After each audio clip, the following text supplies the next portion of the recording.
night, Matt Mercer thing. Hope everybody had a great week. I'm so happy to be here to see you guys. Is it Sunday yet? All right. Anyways, the question today is 57. Let's check out our Factspiration document. Question 57 comes to us from the Arts and Crafts section. Would you rather speak 10 languages or play 10 instruments? Why? Oh man, what an absolute throwaway. That's like free bardic inspiration. Okay. While you ruminate on that, would anybody for a recap inspiration, a DM inspiration that doesn't count against your total and lasts till you use it, blah, blah, blah. Would you like to give me a recap? I would appreciate it if you did. It was a pretty stressful and crazy session last time, and a lot happened. If you would, roll a d20 into chant. Oh, we got a 7 from Darius. Okay. Going once. Going twice.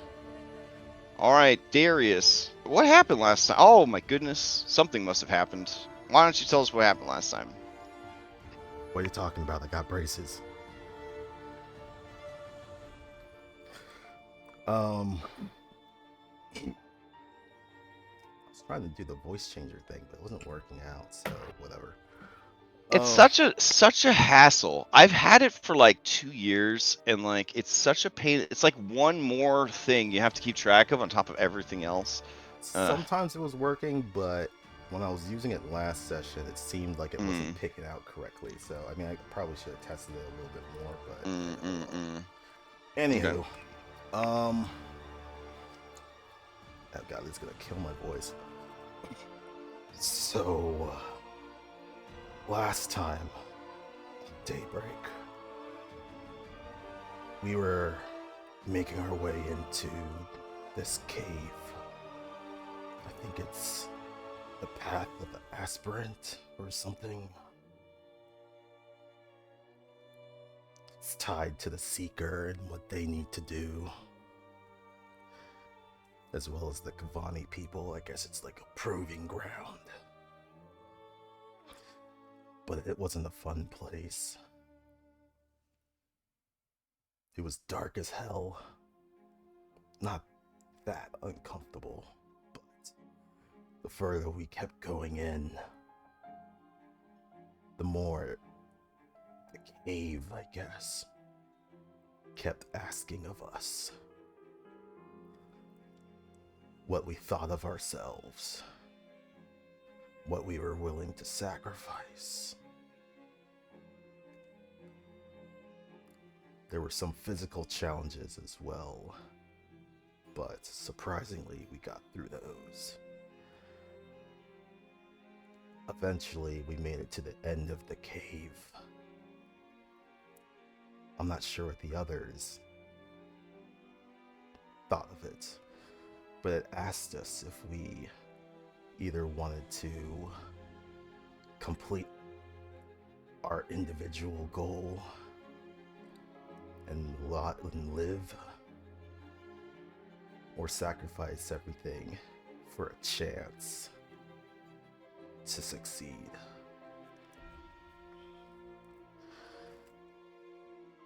Well, I still think maybe there's a little bit more fight left. But we found ourselves inside the temple at last. Met up with a bunch of crazy Kavanis. Seems they weren't taking everything so well. I think one of them made a deal. Sounded like a spider lady, according to Casimir. And I went through my own little changes as well. Jury's still out if it's for the better or for the worst. But finally, we're fucking here, so let's get this done. All right. Yeah. Go ahead and take your recap inspiration. Where's our puberty book when we need it, right? A lot of changes going on. I know, A lot right? of changes going on. Yeah. So Daniel got his first boner only like 2 sessions ago. So sorry, Daniel. All right. Let's see. Yeah, if you would like to answer the Factspiration question for a bardic inspiration that lasts the whole session, D10, go ahead and roll a D20 into chat so that you can answer that question. Would you rather speak 10 languages or play 10 instruments? Why? This is actually in the context of 5th edition D&D, perhaps even in the context of Pathfinder 2e, a very fascinating question to me. So, if nobody would like to answer the question, that's fine. We can just move on to the meaty bits of the dungeon, which will probably be your meaty bits all over to walls. All right, we got a 7 from Tiernan, going once, going twice. Sold to Tiernan. Oh Back at you. man, good start. Our first competitive roll of the day, a 7 win. This is our highest roll.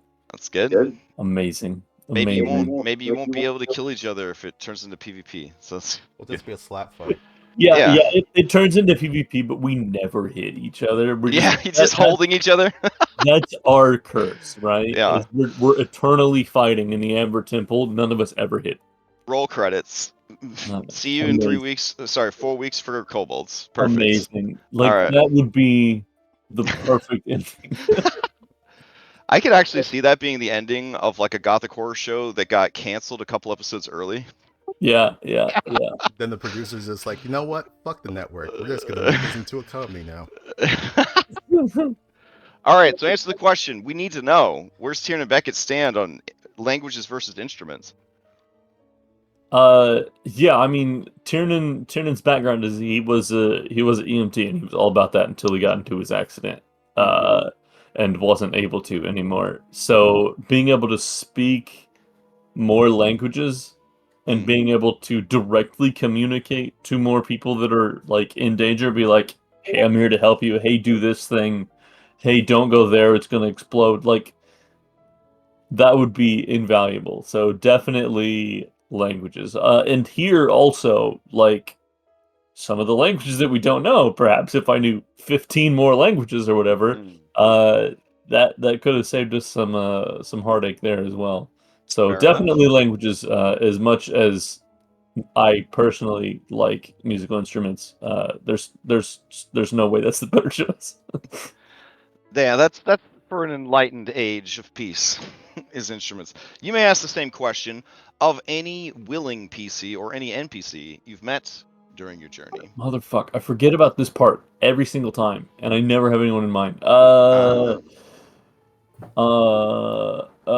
That kid that just died. No, we'll go with Taltos, actually. I think that's the person to Taltos. ask. Okay. Taltos thinks it'd be cool to be able to play a musical instrument. The idea of playing 10 musical instruments seems excessive. Being able to readily communicate with the many dangerous denizens of the domain would be it's no, yeah, in this campaign setting, I can't think of anybody who would be like, playing the instruments would be the best choice. Yeah, they would all pick languages. He would definitely pick the languages. All right, nice easy question. Didn't have to decide if you kill your niece or whatever. It's good. All right, Tiernan, I'll add this Factspiration boof. I mean, we did meet a bard. Even the bard would have chosen the languages at this point. Yeah.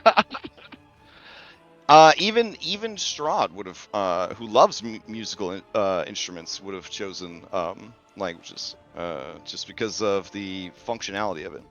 So, though in the second age of magic, possibly in the third age of magic, a bard would probably still want to go with the instruments, because we had a lot more magic items back then without any attunement restrictions. So most mid to high level bards had a bag of holding just full of instruments that did rad shit. But all of the instruments required you to be proficient in the instrument to activate the magical item properties. So like Pipes of Haunting from 5e, right? You wouldn't be able to use them unless you were proficient in the pipes or whatever. Like, so it was very strict. So maybe in an earlier age, instruments would have gotten a bit more hits, but probably not. All right. Let me grab the dulcet tones of relaxation, aka the Amber Temple music. And I'm just here. I'm just here watching you. Just the game engine right now.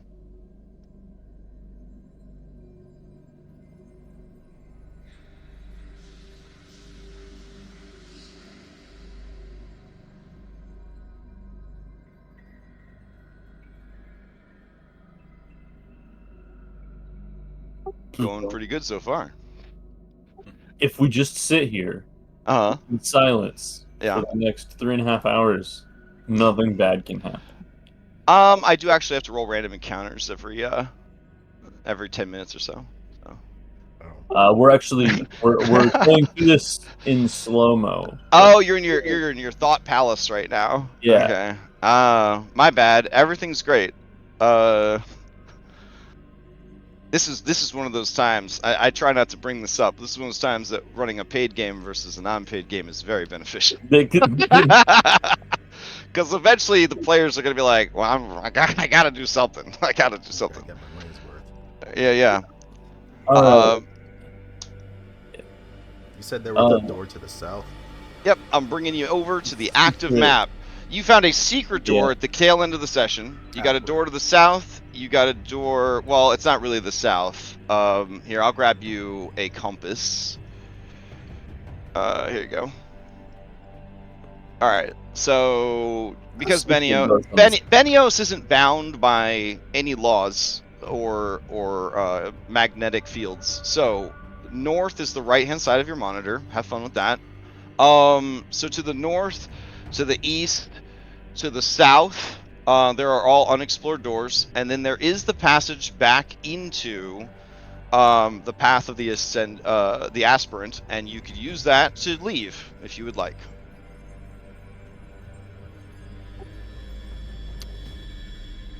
Tiernan looks around.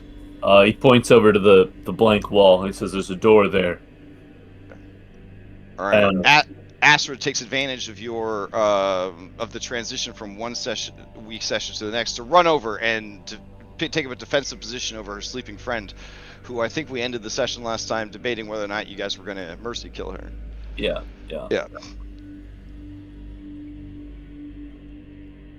All right. So you see the secret door over here?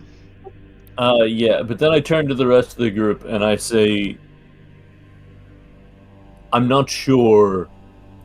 Even if we decide to end this woman, that it will be the end of this woman. You know what happened to our very own Anna when she died after making one of these deals. Who's to say it'll even matter if we were to take it upon ourselves to end this one here? She could just come back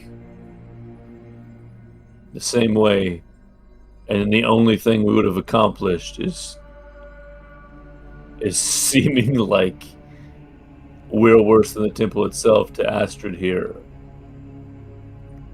I think we advise them to head back through the path. It's been," I turn to Astrid at this point, "it's been days. The time that you've been here is enough to have completed your rite of passage. You're not going to like the other side either, but it's better than here." We can leave.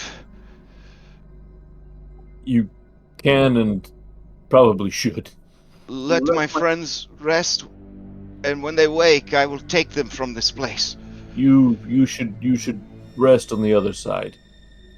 On the other side of this wall here. Being in the temple longer, it's not a good idea. Okay. She will go to rouse Harold. Harold's eyes. He's not physically fucked up, right? Like he's just.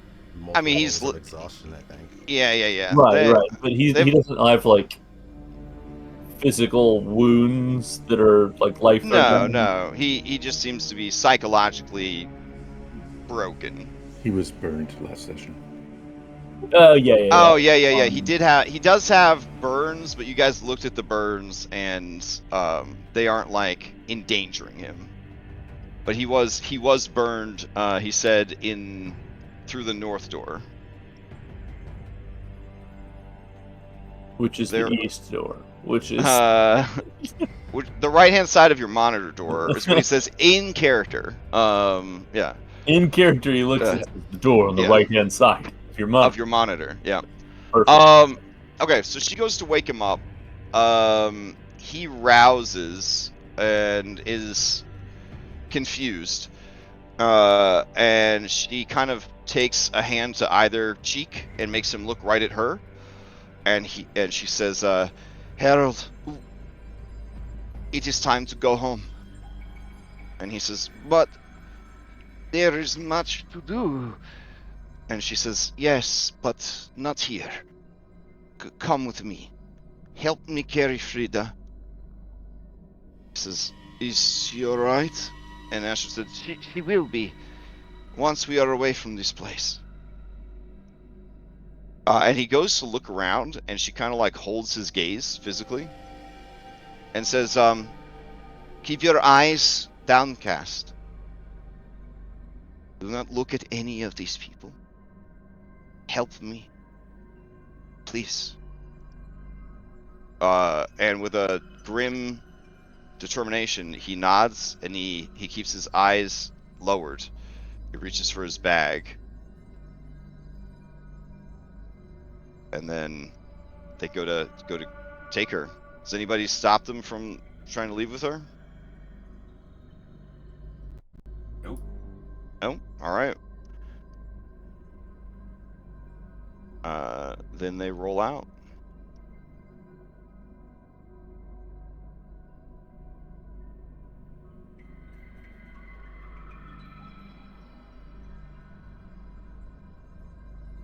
Alright, so there would be this sleeping roll and this sleeping roll left, and probably this sleeping roll left behind, and then I'll say that they had the foresight to at least roll up these two. Alright. What now? Game's paused, but they're Oh. still looking for what Tiernan was Yeah, talking about. yeah. Okay. Tiernan, before we go too far, maybe it's time to wake the frog.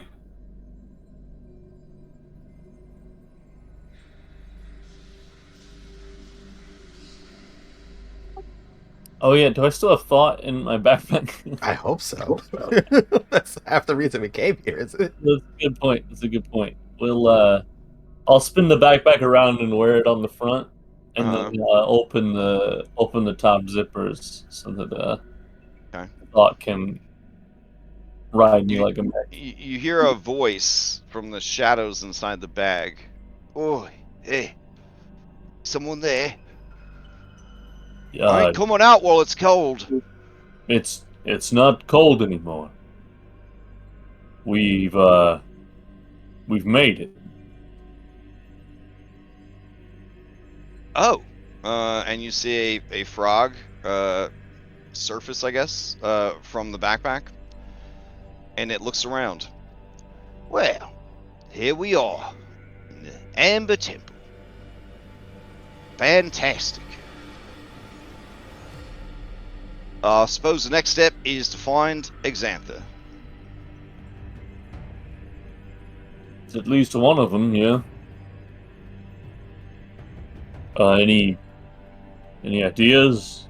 We know there's a secret door over here, and then there's a door to the north and a door to the east, I think. Okay.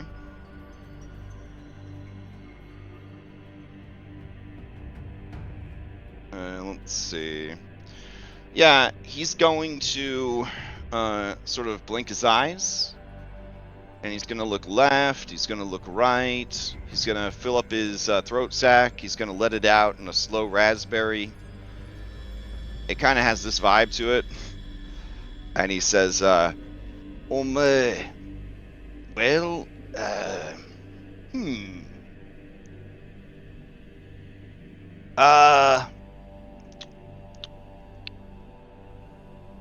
not 100% sure where he is. I'm not, and you see his eyes kind of cross, and he says, I'm not feeling so, right in the head right now.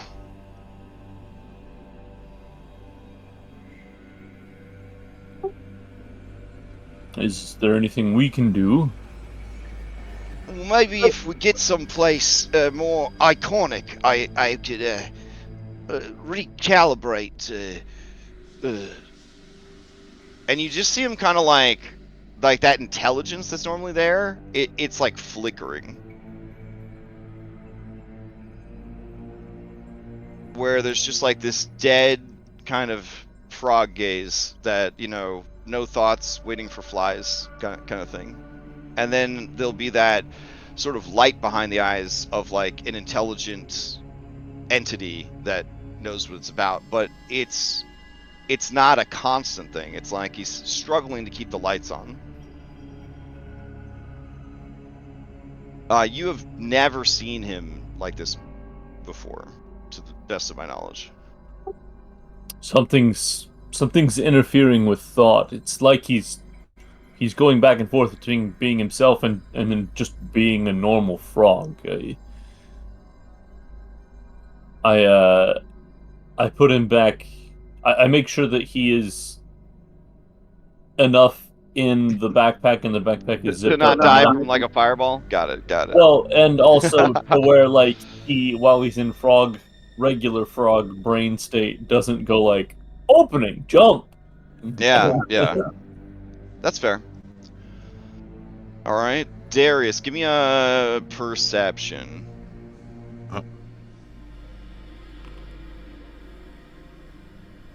Okay.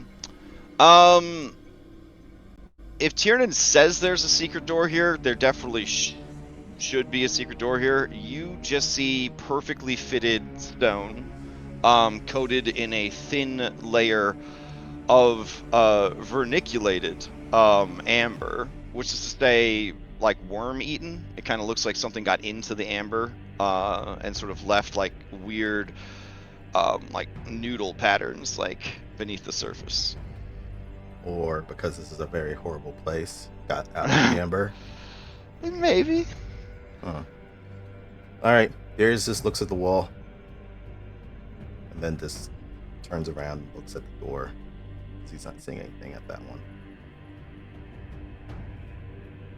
one. Tiernan smirks to himself a little bit, happy that at least with this change of form, some things didn't change. And he is going to step up to where the secret door is. Okay, the nearly imperceivable seam of the door is obvious to you. You think it's one of the classic push in and slide secret doors. All right, Tiernan sort of takes a deep breath, and he's like, "All right, everybody ready for this?" Still think something's there. I point out the seam. I'm like, "It's right here. Like just see, look." And I'm assuming Darius basically has his face pressed against it and still can't see it. I mean, at this point, since I'm so close and he's actually pointing it out, do I see something? Yeah, I would say if he like kind of traces his finger along the line, you could maybe kind of make out that it's there. But it's a pretty damn good concealment of the door. All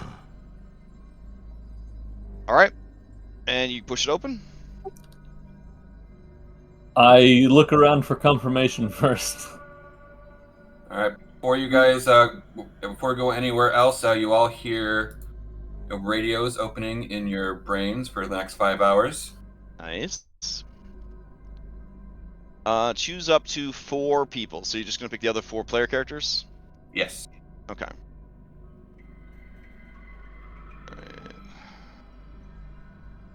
Psychic Whispers, I'll turn them on for everybody. Boop. Oh. Okay. I write that on And myself. door opens.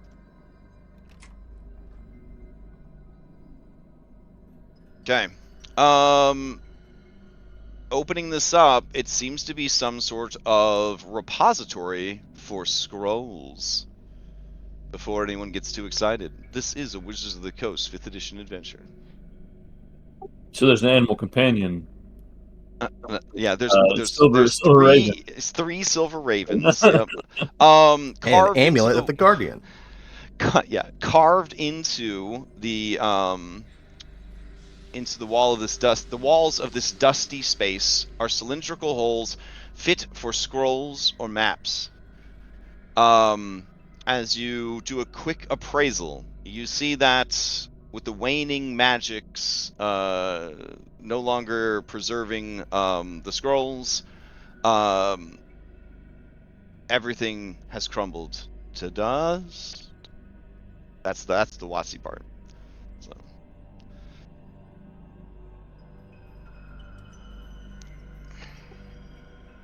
But it could make a very defensible rest location if one was needed.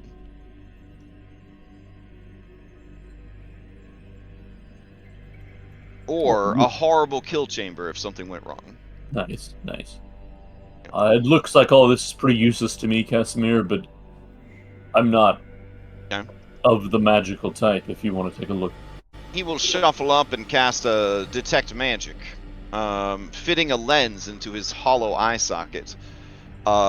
He will scan the room. With a heavy sigh, he shakes his head. There is no magic left here. But this could be a defensible location should we need to rest. And then, he says, or a terrible kill chamber if something were to go wrong. That's wonderful new information to learn that I had not previously been exposed to. Thank you.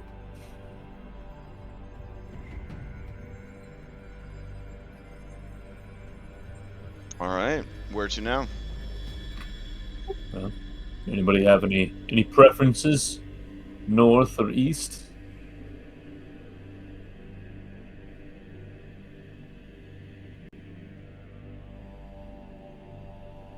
Irenia says, well, the boy that went missing, or died, they said he died going through this way. And the burns on the other boy were quite severe. She looks at Shane, since you kind of were tending to the boy as well, to get confirmation that they were pretty fucking bad. Yeah, he'll nod at her. I mean, we have to go and explore, I suppose, every nook and cranny, but just be forewarned.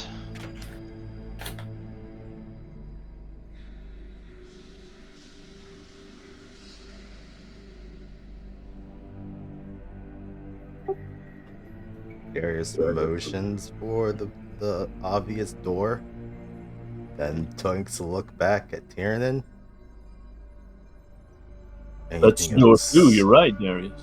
Are you good with this? You get this fire trap that you might be dealing with, or some sort of fire spells, fire death on the other side of the store?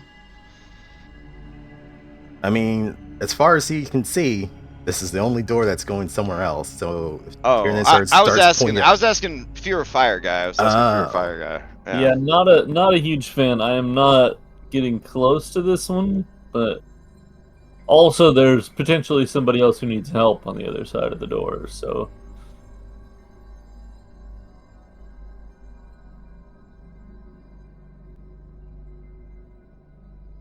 Or you have door that leads to the east.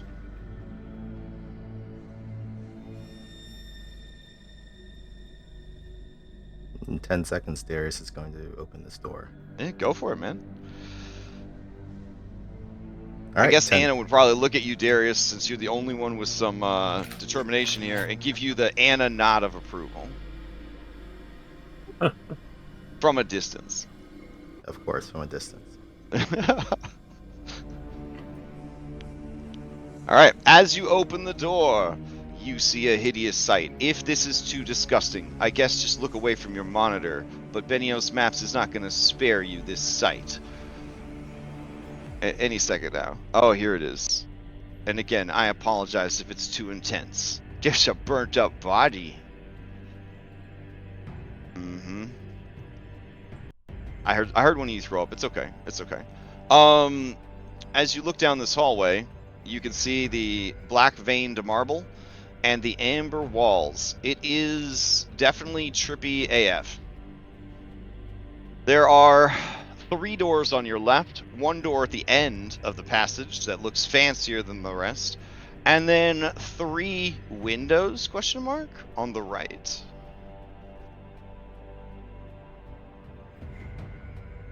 And I guess there's flavor text. Let me see if there's any flavor text here. The walls of this 20-foot wide, 70-foot long, arched corridor are sheathed in amber.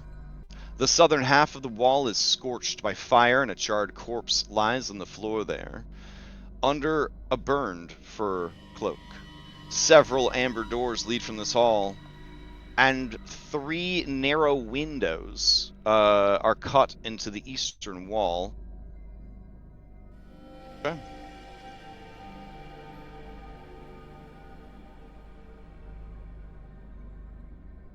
Oh, game's paused. There you go. Sorry, I'm just adjusting some windows. I want to look at the from a little bit back. So I'll scooch over to this way, and then I want to look at the corpse and see if it looks like a freshly burned corpse, like as in this is their other friend. He didn't make it very far, or if it looks like it's been there longer, maybe roasted multiple times. With your background, your perception score, and your medicine score, yeah, you can give me a medicine check from that distance. That would be fine.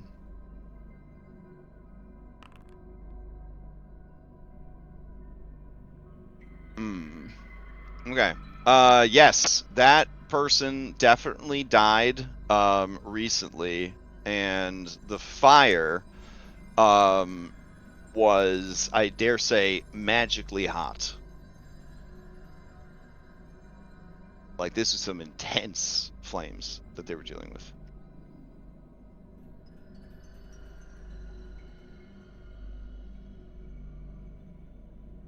Well, Darius, be careful.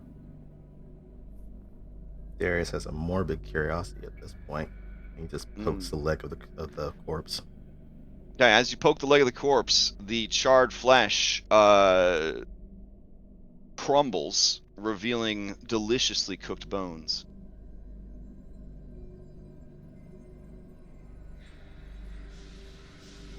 He'll make a note of this later because most of his stuff got thrown off the cart. So, The fur cloak is badly burned enough that, from what you understand about magical items, you don't believe the fur cloak was a magical item, just that it was somehow able to survive the horrible burns. That would imply, CSI detectives, that they were burned alive from the front. So they were looking at the fire as it killed them.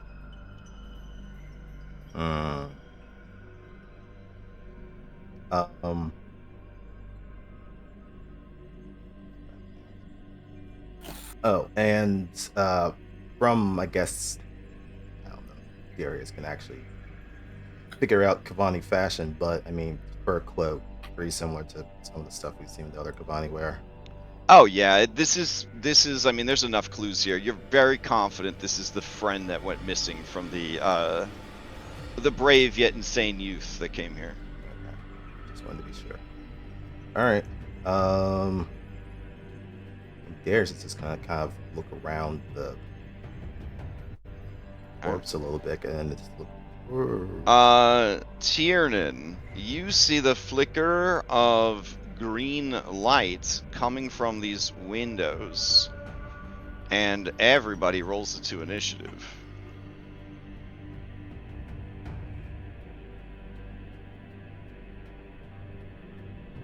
Except we don't do that, right? No, No, everybody everybody should. I mean, you definitely roll some initiative.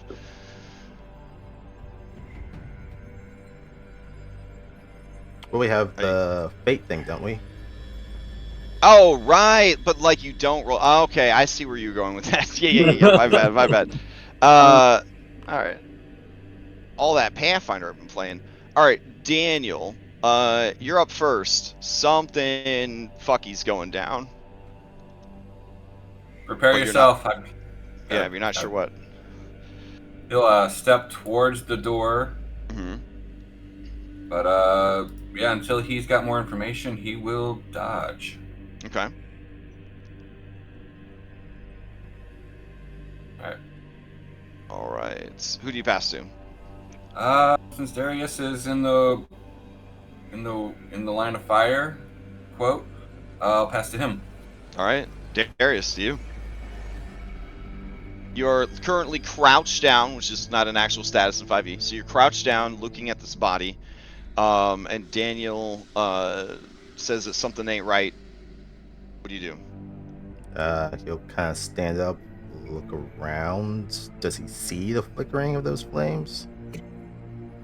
You would, now that you realize something isn't right, you would actually, yes, start to notice there is green, what looks like torchlight coming through these windows. The windows are narrow enough that one might call them arrow slits. Don't like that. All right, Darius is gonna back up to the door frame.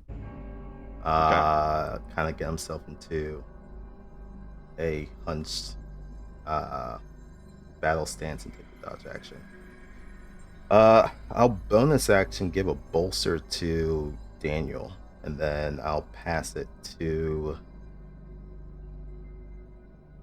Should I pass it to the lights? See You what could happens. if you wanted to. What do you guys think?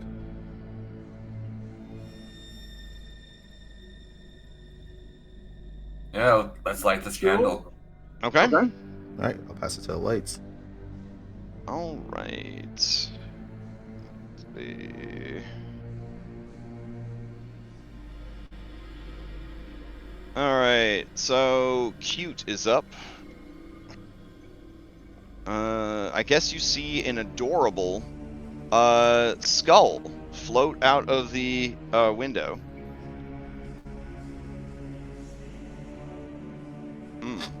It is wreathed in green flames. It looks kind of like Ghost Rider if he forgot his cool leather-bound body. It floats in the air and it looks past you, Darius, right into Tiernan's soul.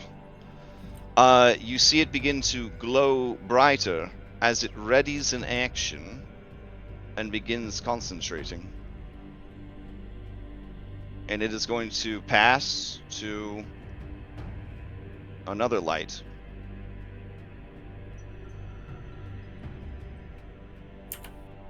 All right. You see this one float out.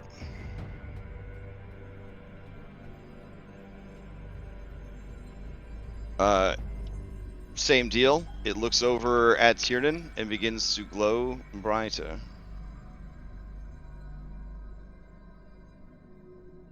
All right. They're going to pass again.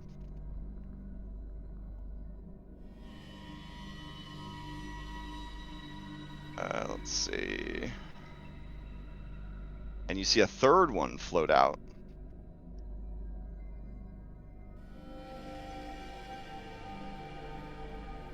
And the third one looks directly at Tiernan. Its eyes begin to glow brightly, and then all at once, you see the third one, the second one, and the first one open their mouths, and a tiny bead of light flies out past Darius and Daniel and directly at Tiernan as each of them casts Fireball. Jesus. All right. So here's the first one. Let's see. Yeah, it seems like a good spot for it. Right there, right there. Yeah. Alright, so I need everybody except Taltos to save against this first fireball.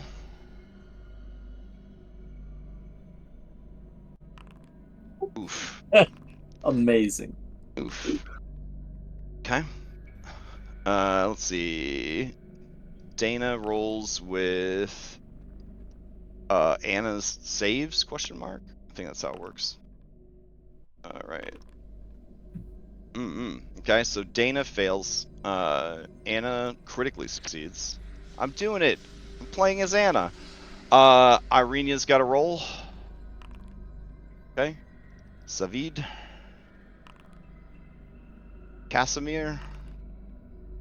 And Taltos. Oof. Okay. I thought you said Taltos was good. Oh, right. Taltos didn't have to roll. My bad. Let's see. I talked myself into rolling it. Alright. So everybody has dealt with their stuff. However, there was a complication from Tiernan. Exposed, your swing unbalances you so much that your target may make one melee attack against you as a reaction, else the closest non-adjacent enemy may dash towards you as a reaction.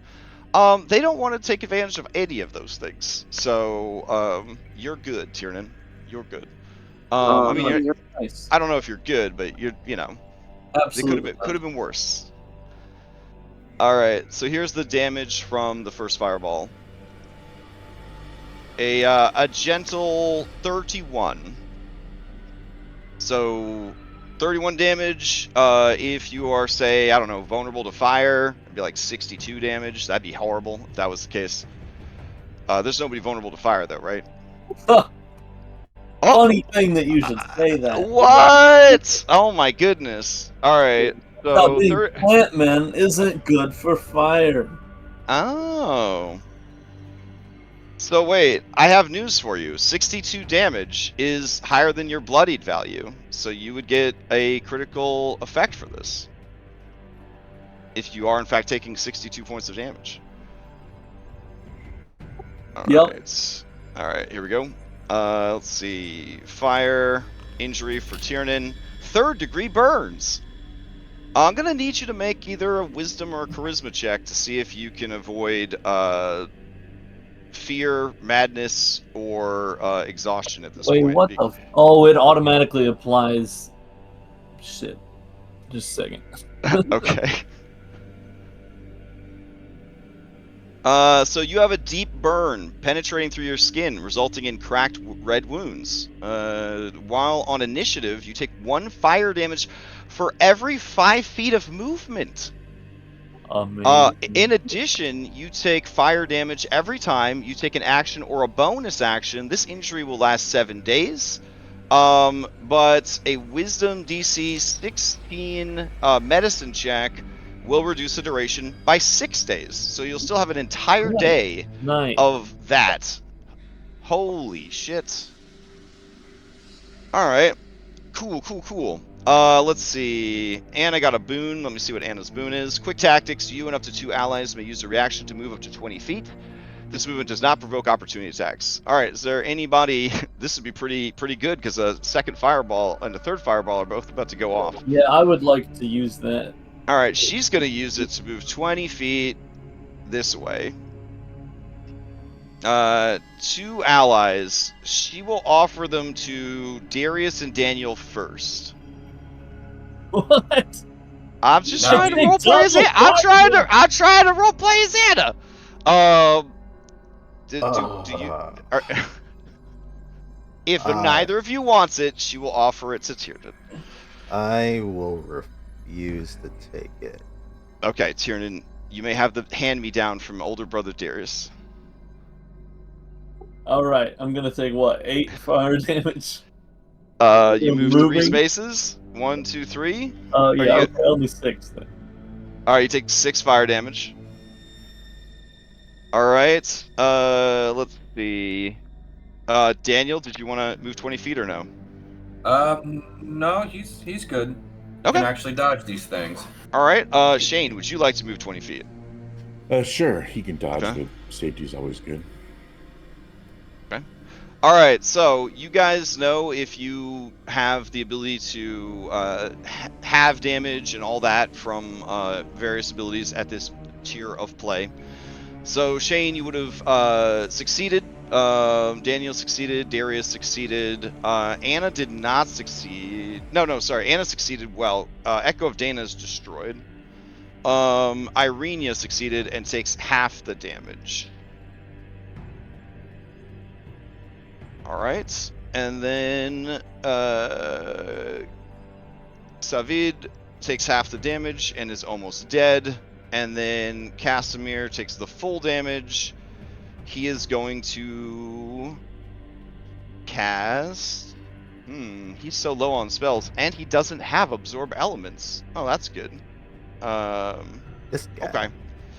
This guy right here. All right, that's gonna be burn scar on his head. No, his beautiful head. How now he's not gonna get any girls. Oh man. Damn. Okay. So next fireball. Let's see. Next fireball is coming from Sociable. They all release the fireballs at the same time, so on my honor, I will have the fireballs not like heat-seeking missile follow Tiernan. So here's the next one. Because the dice are helping us tell the story here. All right, so this is gonna be Irenia, Daniel, Darius, and the 2 Dusk Elves. All right. I think Casimir's in a bad way. He's in a bad way here. Savid makes a save. Irenia makes the save. Darius and Daniel make the save. Here's the damage. 27. All right. Casimir is down with 2nd degree burns. He takes 1 fire damage per 5 feet of movement, but if he lives through this encounter, you will be able to get rid of that penalty. Daniel, expertise in medicine, never seen it before, love it. No, wait, I've seen it once, and both times I loved it. Fantastic. And then Savid, he's going to take half the damage, but that will still be enough to drop him. Since he dropped to 0, he takes a fire effect. He has heat stroke. He gets 2 levels of exhaustion. Wow. Okay.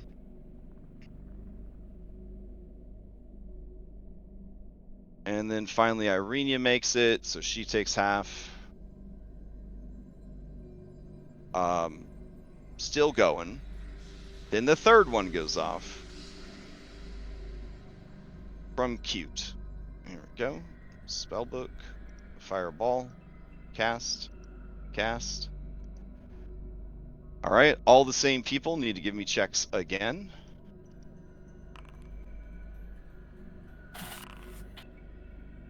Oof. Okay. Everyone's locked in. Here's the damage. 28. Alright. That is a failed death save and another fire injury for Casimir.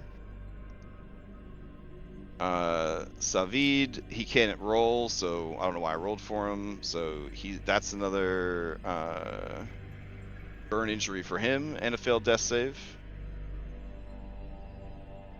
Let's see. Injuries. Here we go.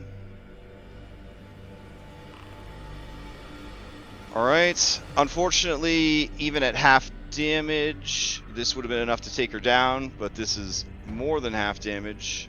This is also more than half her hit points, so Irenia drops to 0 and takes 2 critical effects from fire. 2nd degree burns. And Let's see. Searing temperatures.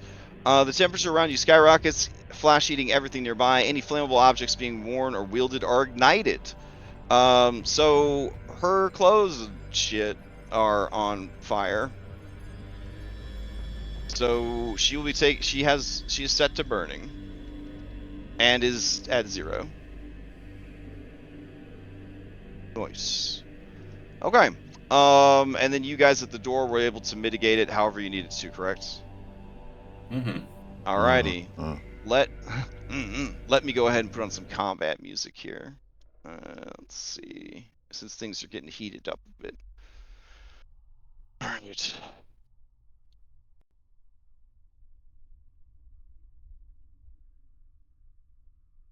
We'll go with this one's fine.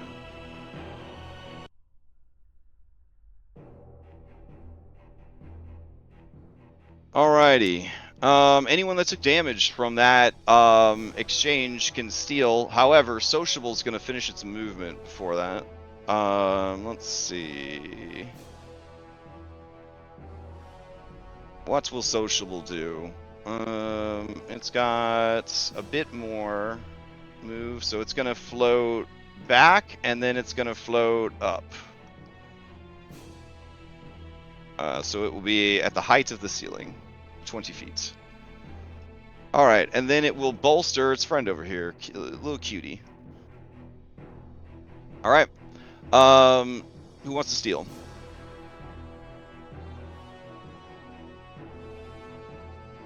Nobody. Okay, they will pass to Irenia, force her to take a death save. I'm trying to look. Where I can't. Is she back behind the? She was tucked into the wall, yeah. Okay. I mean, I would like to steal. I was just trying to figure out what people were. All right. Tiernan steals.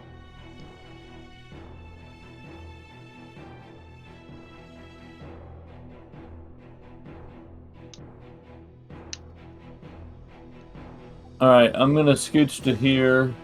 I think you calculated Daniel as difficult terrain. Oh, it just does every other diagonal. No, he's difficult. There's a difference. I'm trying to figure out why it thought that was 35 feet, because it definitely wasn't. Oh, you did. You moved earlier because of the reaction thing. Oh, okay. Yeah. Yeah. Took that into account. Okay, that makes sense. If you want, I could reset your movement at the beginning of your turn. I just have to do it manually. There you go. Let's see. Reset movement. There you go. Go for it. Since you unlocked this movement-based minigame. Yeah, I'm gonna move to here. Okay. So you travel 20 feet, so that's 25 feet. Oh my god. 10 points of fire damage.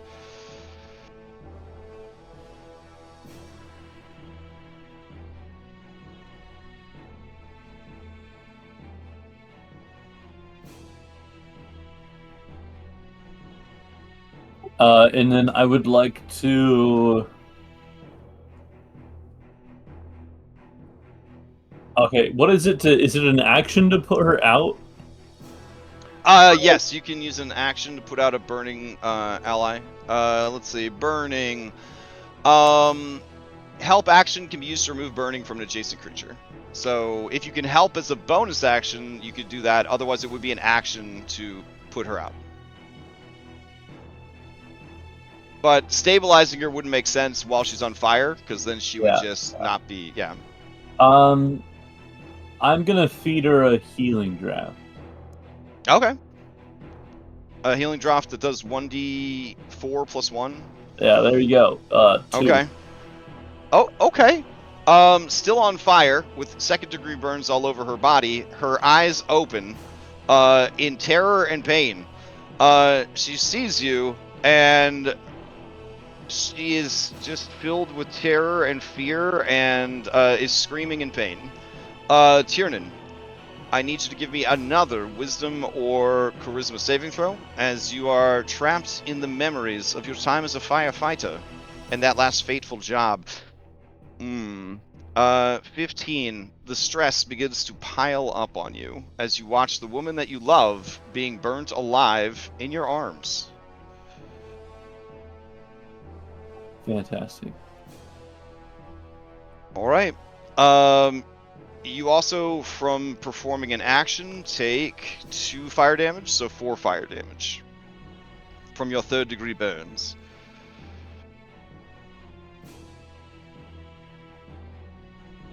All right. You still have a bonus action if you'd like to use it. I'm gonna second wind. Okay. As you take your bonus action to second wind, you take 8 points of fire damage. So, 4 and then doubled.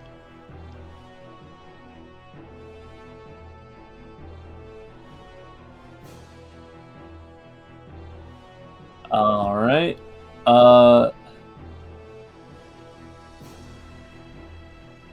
Yeah, no, I'm gonna fucking action surge. Okay. Also, I gotta set these bedrolls ablaze because, No, they were fireproof bedrolls, actually. yeah, those are some pretty beefy fireballs, one after the other, so. There we go. So I'm gonna action surge, and I'm gonna use my action to put her out. So then I'll take. Okay, that's cool. Alright. Action surge to save the woman you love. 8 points of damage. But she is no longer burning.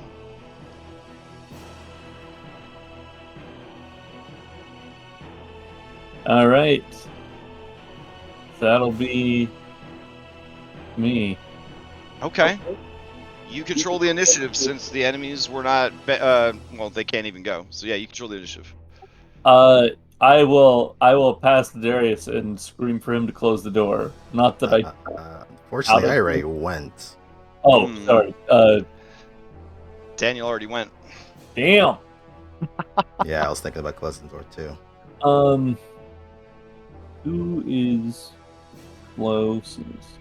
Anna says, "I'll do it."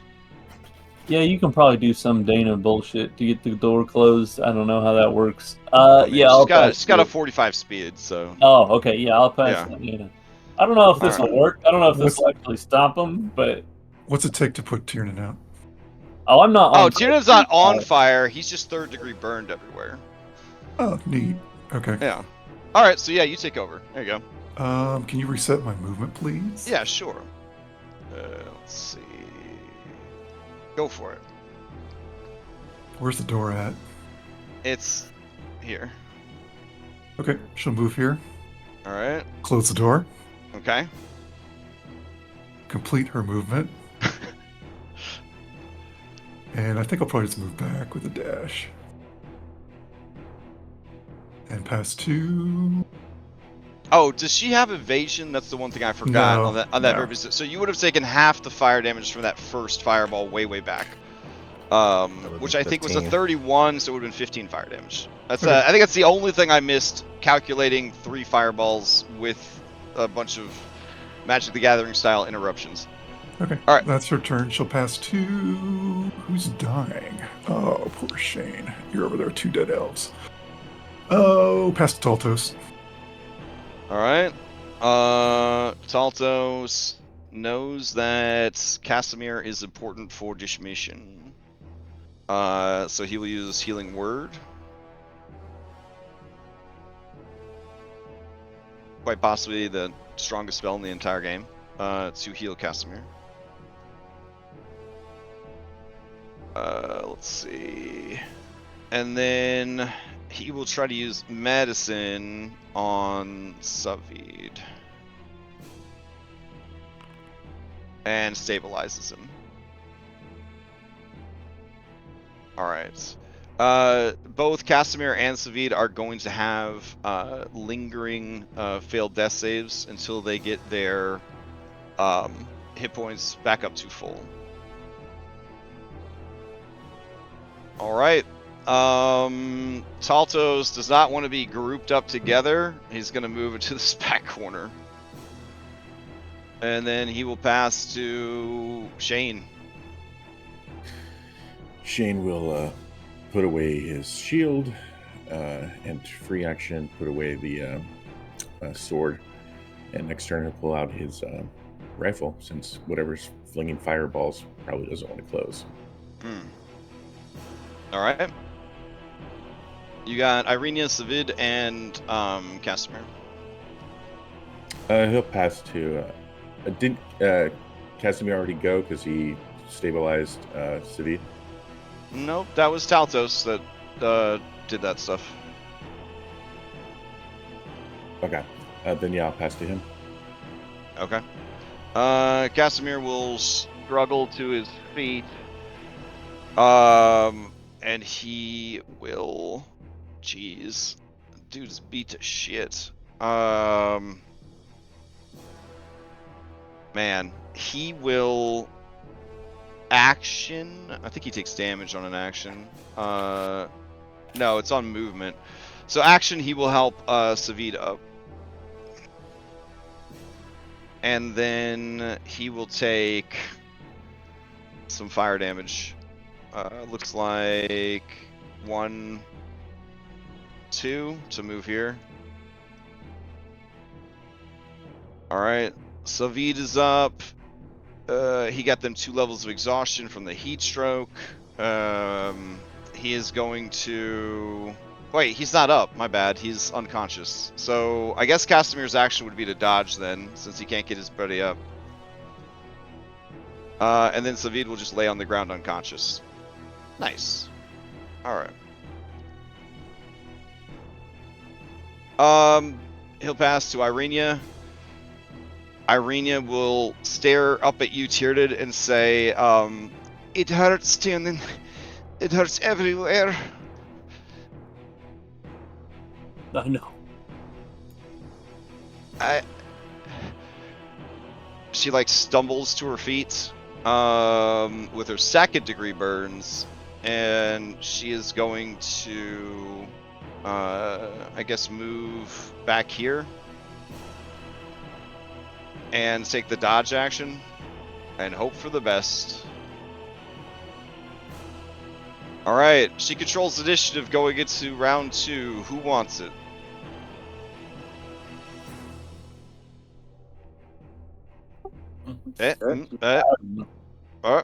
Alright, she's gonna pass it to Tyrnid. He'll know what to do. Amazing. I've got to recalculate some shit here because every time I take fire damage, I ignore the first 3 points of fire damage. So I need to add that back in. But what? Yeah, no.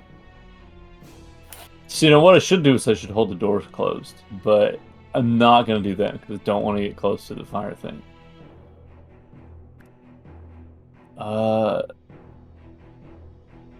Shit.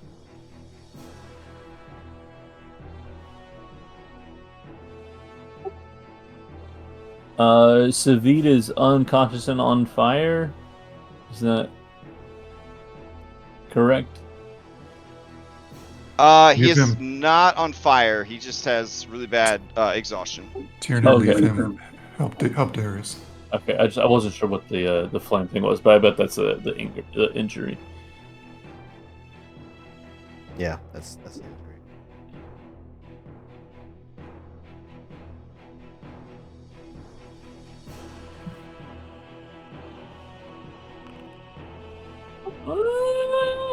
Okay. Yeah, we'll scooch over this way and take however many points of fire damage doing so. 6, so 3.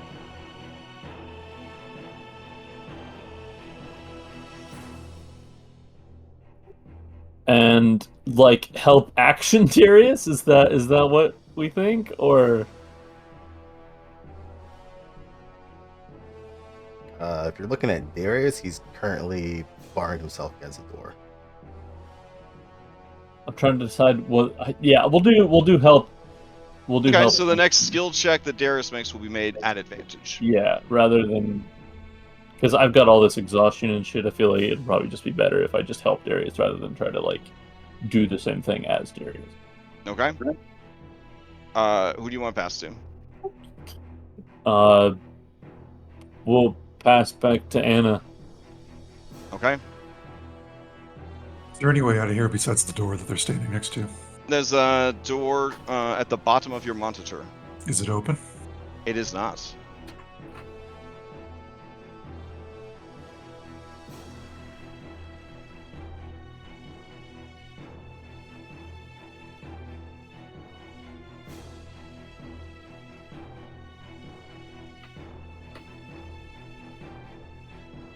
Okay. Is the intention to open it then? And I'm look out? thinking. I'm Oh, thinking. okay.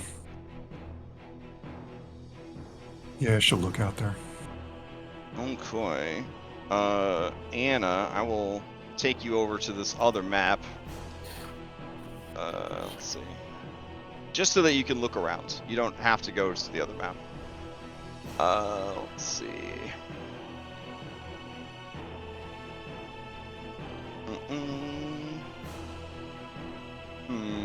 What's the best way to bring someone to a map in Foundry? Let's see if I can remember. Pull to scene. There we go. Alright. So, Anna. Big description text here. As you come out into what looks like the main chamber of the temple. Alright. As you open the door and look out, you would see 20-foot wide balcony of black marble with a shattered railing overlooking a vast temple.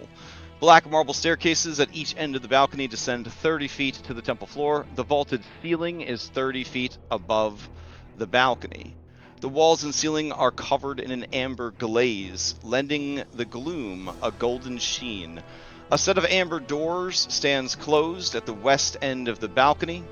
And a similar pair stands open to the east. So the ones open to the east are at the bottom of your monitor. You would also see, looking out into the dimly lit room, 4 black marble columns support the vaulted ceilings of the temple. At the north end, right side of your monitor, of which stands a 40-foot tall statue of a cowled figure in flowing robes. So think the statues on either side of the Dark Portal in World of Warcraft. That's what you're looking at. The ominous statue, let's see, it seems to be in the midst of casting a spell. Its face is a void of utter blackness. The statue stands between 2 black marble balconies, one of which has partially collapsed and fallen on the temple's black marble floor in front of an open doorway. The walls of the temple are sheathed in amber, and the doors leading from it are made of amber as well. Arched hallways coated with amber lead away from the temple to the west and east. Flanking these exits are alcoves that hold white marble statues of robed human wizards with pointed hats and golden staves. One of them has toppled over and lies shattered on the floor. It's an awful lot to take in the middle of a combat. That looks like a boss fight. She closes the door. Okay, fair That's enough. a Beautiful. All right, let's head back to the western map together. I'll drag you back over there. Let's see. There we go. All right. So it was a movement. It was interact to open the door. Let's say an action to look around and take all that in. That seems like pretty fair. You're kind of taking in the whole scene, that sort of thing. Was using your passive perception, such as it is, to see if there's any threats. So you have a bonus action and whatever movement left.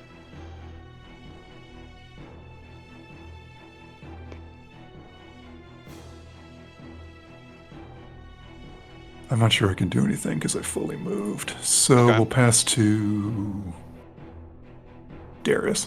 Wait, All right. did Darius go? Nope. Darius is not gone yet. Actually, what if I pass to those things? Sure. They didn't have hands, did they?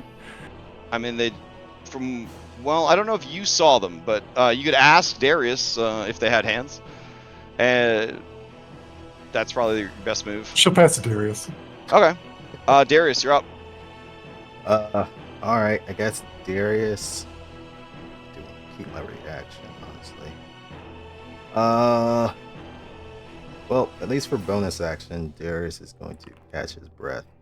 Apparently, from the horrible thing that I got in the passageway, I don't roll for healing effects anymore. I just take the max amount. So I get 15 points.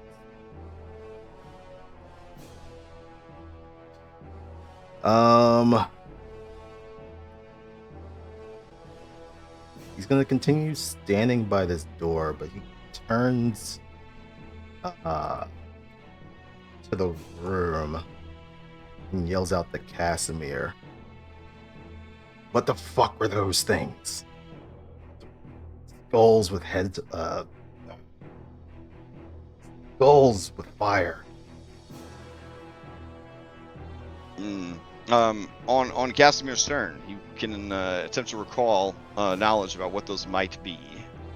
Okay, and then I guess kind of see that Anna was at that door. What was down there?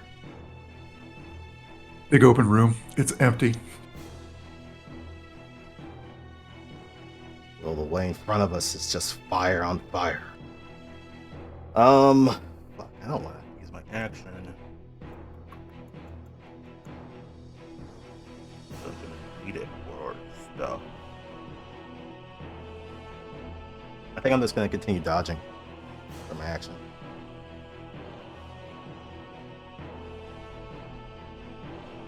Okay. Who do you pass to? I will pass it to Daniel. Okay. Daniel will look at Darius and says, "I think we can take these things. Whenever you're ready." And he'll continue dodging, and he'll pass to Casimir to see what he knows. Okay. Casimir will roll a knowledge check based on your description and what went down. Let's see if he knows enough about this. He says, they are likely guardians of the temple, a creation known as a flame skull. They are imbued with the souls of wizards and forced to protect an area or a site of power. Such is their creation that even when destroyed, they will reform over time in eternal vigil.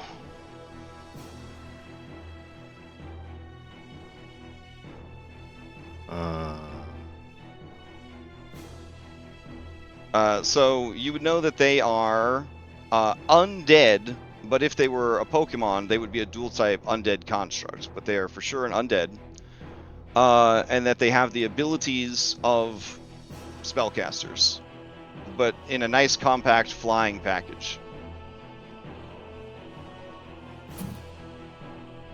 Okay. Is it possible to ask him something? Yeah, sure. These things have any weaknesses? Let's see. With that check, the check was pretty good.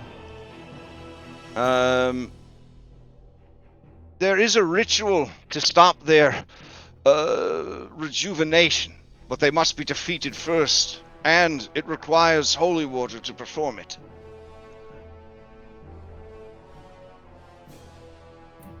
Darius looks to his side.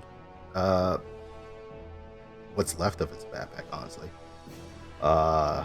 And just hears a little jingle in his bag.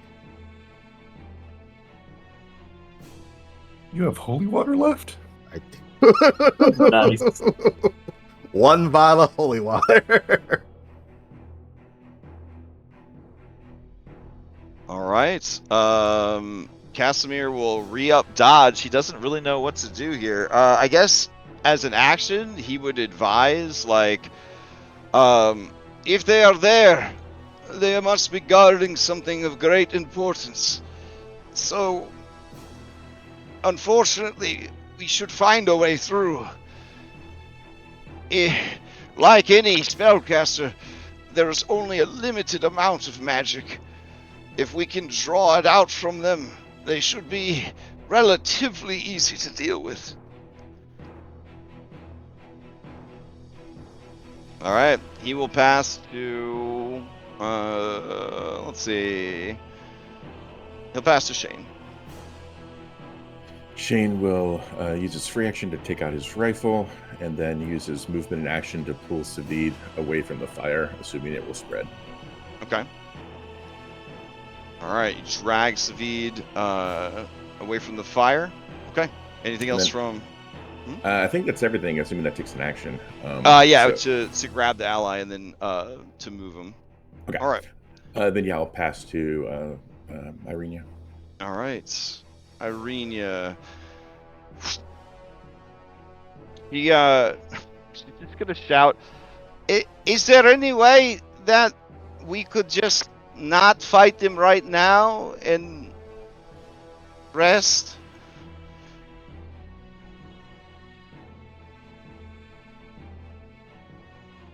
And then she'll pass to Savid. Savid, despite being unconscious, will pass to the skulls. Let's see. The skull is up. I can't tell you what the skull is going to do, though, because it's on the other side of the door. All right. Play will pass to Taltos. Taltos. I mean, he doesn't know what to do either, honestly. I guess he could turn to a bear, soak some damage, but he needs to know if you guys are willing. All right, so he says, are we pressing forward, or are we holding back? I need to know. And Anna, much to your pleasure, he does look right at you when he asks this question. She looks past Tiernan because she knows what the answer is there, and looks at Darius and says, "We'll fight them, Taltos. Get ready." Okay, then he will use his action to turn into bear. All right.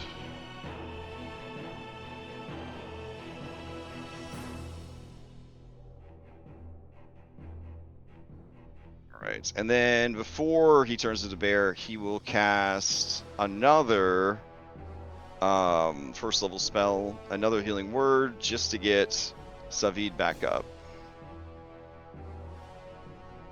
All right, and he will move up to the door. All right, pass and pass. Okay. Let's see.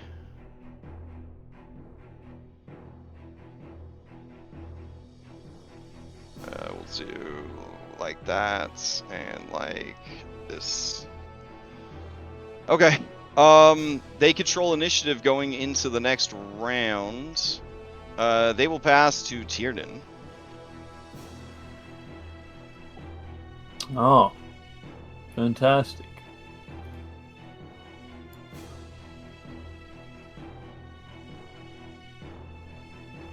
Can I medicine check myself? Yes, as long as it doesn't say out of combat or whatever for it. It's just a treatment. Yeah. So yeah, you can treat yourself. And is this the sort of thing to where if I fail, like, it can only be done once, or You could only try, treatment like once. I personally could only try once, but Right. Okay, yeah, sure. I'm gonna go ahead and try to medicine check myself. Okay. I mean, for you, this medicine check isn't mechanically going to help too much because you would still have this for the next 24 hours. Right. Yeah. I just don't want to participate in getting burnt more. Okay. Go for it. Yeah. As you attempt to patch yourself up, you take 8 points of fire damage. But you are able to kind of peel off like the worst bits of burnt skin and kind of appraise the situation, brush off any foreign objects in raw exposed flesh, but it's gonna be pretty bad. You're definitely gonna want to take some time out of combat just to bandage yourself up and whatnot.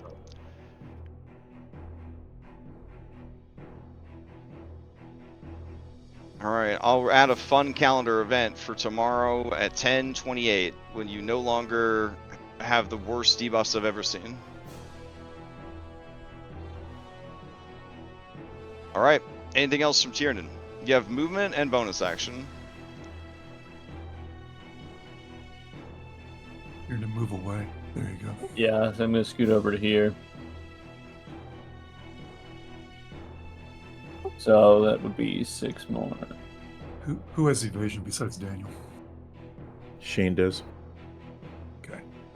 You guys can attack this. Hmm.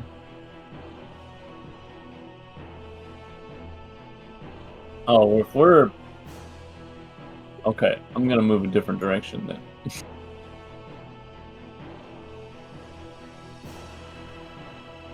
There you go. Move over here then.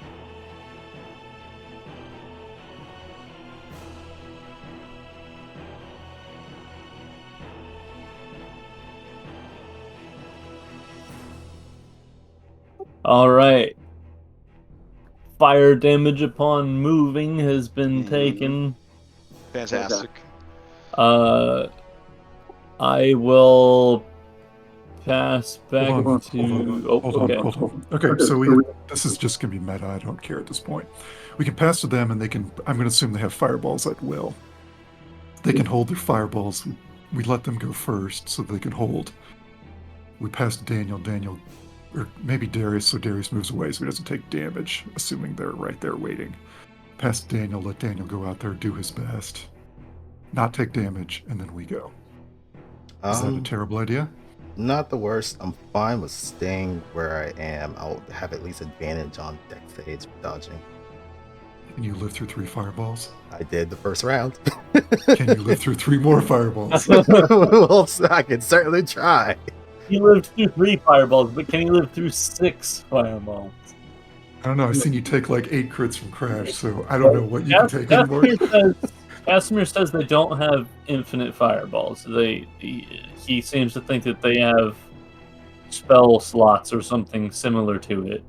Yeah, we just have to hope that 3rd level fireballs, or maybe higher, I don't know what the fuck their slots level are, but hopefully that's the limit of what they can do.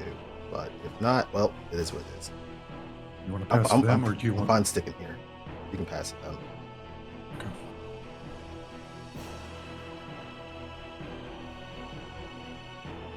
Okay. Are you passing? Anna? It's up to Tiernan. Oh, Tiernan. Yeah. Tiernan, who are you passing to? Yeah, I'll. This could go very badly, or it could work out perfectly. Everything's gonna be fine. I'll pass to them. To them. Okay. All right. Which one? Sociable, cute, or perceptive? I feel a kinship with perceptive. Okay. All right. As you pass to perceptive, something happens. All right. Let's see. And then, yeah, sure. Let's see. Hallway 17. 20 foot wide, 70 foot. Okay. Yeah. So it's gonna do some stuff, and I'll just Yu-Gi-Oh! Trap card moving forward what they do, since there's this sort of unknown element to it. Were you guys able to see that or no? Unfortunately, yeah. Oh, you could? Shit. What's the point of it being secret if, like, everybody sees it? Oh, well. Okay. In that case, I'll just apply that one. Here we go. Alright, let's see. They will pass to Shane Masters. Okay, Shane will use his movement to get closer, and then he will dodge. Time. Alright, who do you pass to? He will pass to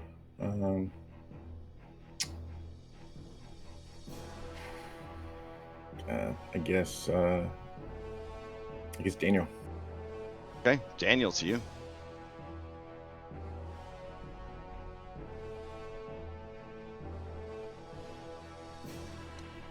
If you're cool with it, can you pass it to me instead? Absolutely. Yeah. Oh, sure. Okay. Darius, to you. Alright. Start of turn, dodge ends. Alright. Because Anna and Daniel are pretty heavy hitters, so it opens the door. All right. As you open the door, Cute and Sociable, who were readying spells, will let those spells go. The spells that they were readying are Searing Rays. All right. So Monkey fight all over again, Searing except there's no Rays, big Scorching monkey. Rays. What do we call these things in this game? Let's see. Scorching. Scorching Rays. Okay. Let's see.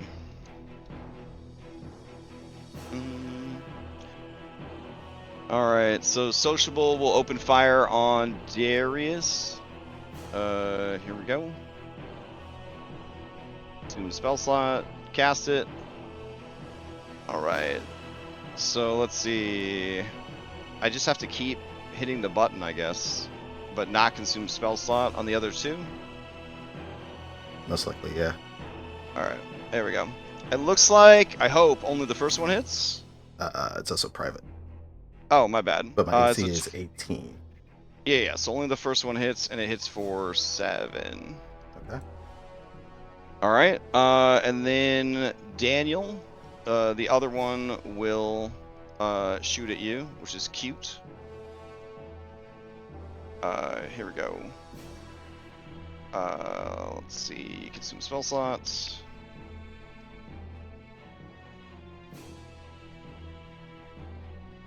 Alright, Ooh, he's Daniel. dodging. He's dodging. Yep. Oh, So right, all yeah, three yeah. hit. That's Nice. a 1 on the first one. Alright, let's see what the complication is. Only a flesh wound. A combatant who has been downed is not as badly injured as it appears. All downed or dead or dying components have a roll-off. Everyone is currently alive, I think. How about this guy? He's a little I mean, you definitely don't want that guy getting up. But I mean, since you asked... I'm kidding, I'm kidding. You sure? I mean... Yeah. I have a flaming skeleton right here. Alright, then continue your turn, Darius. Okay. Darius is... Yep.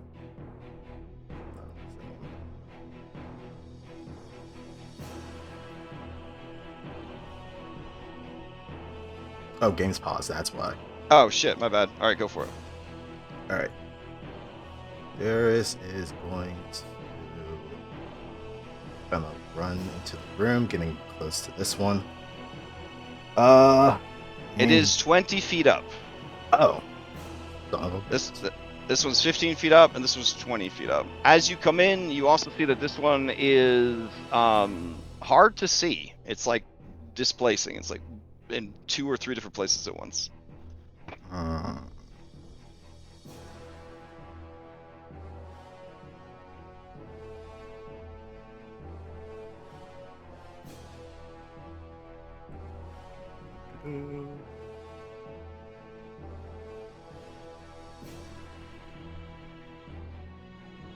Okay.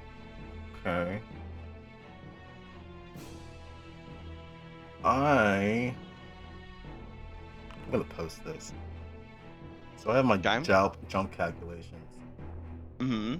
I would like, if this thing is 20 feet up and I am jumping.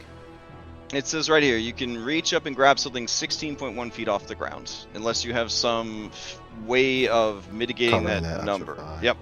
Mm. So you would be able to reach this one that's only 15 feet up. Okay. Then bonus action, I'm going to spend a moxie point for stick and move. For a dash action, and then using that extra kind of movement, jump up and try and grab this thing. All right, go for it.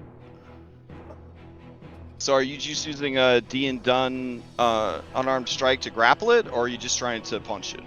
I'm using, well, the one that we've been using, which is the D&Done one. Yeah. Yep. Yeah. All right.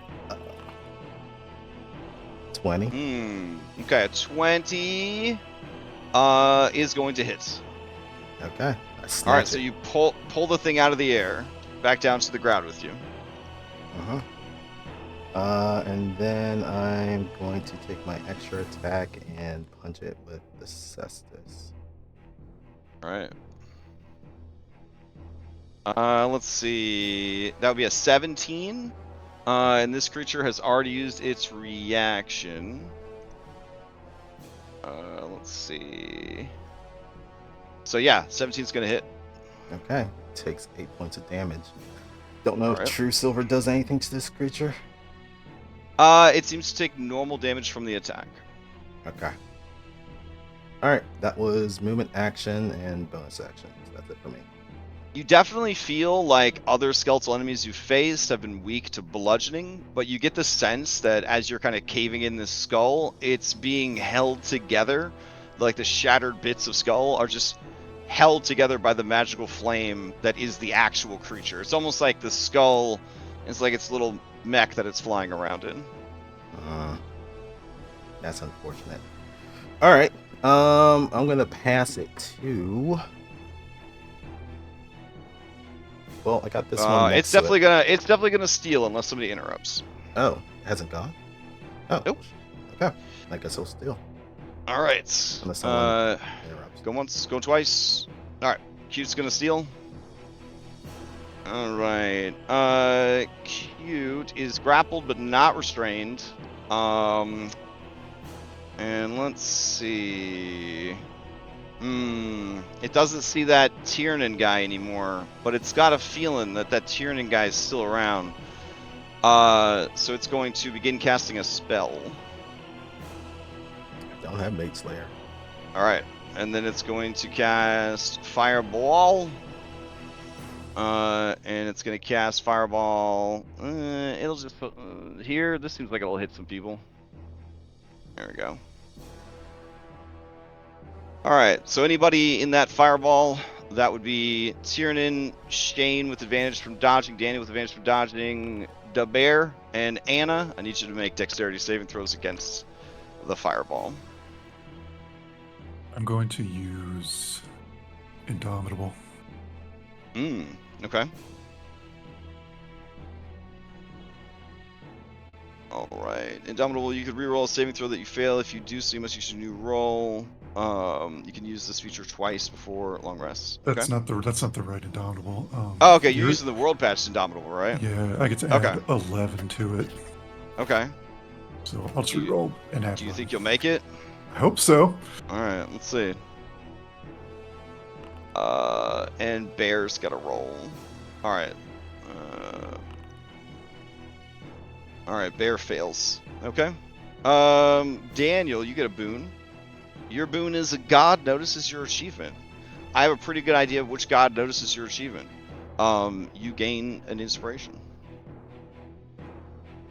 If you already have max inspiration, you may give this inspiration to another player of your choice. Nope, I'll take it. Okay. Here is the damage. It is a gentle 19.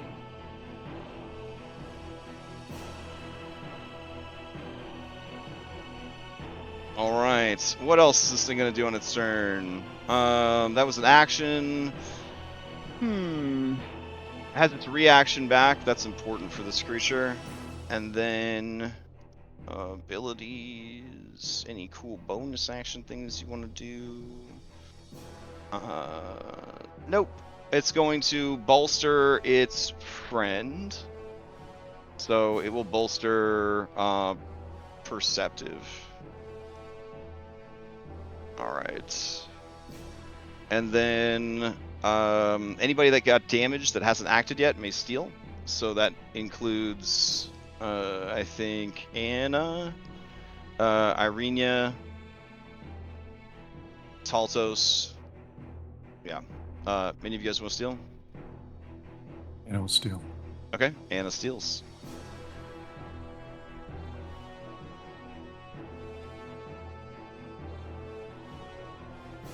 Summon Dana. Bonus action. Alright. If I can find her. There she is. And if are we using like some geometry here for figuring out height and all that for movement? I mean, we do the whole like 1-2-1-2 or whatever. So it should, yeah. She will move over and help Darius. Okay. Attack this one 3 times. All right.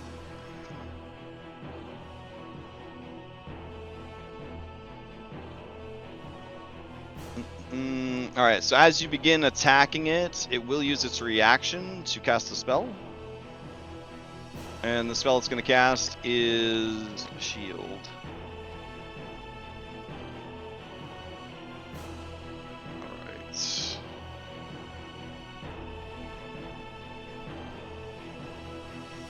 Okay, so... let's see. The 21 is still going to hit, and the 25 is still going to hit.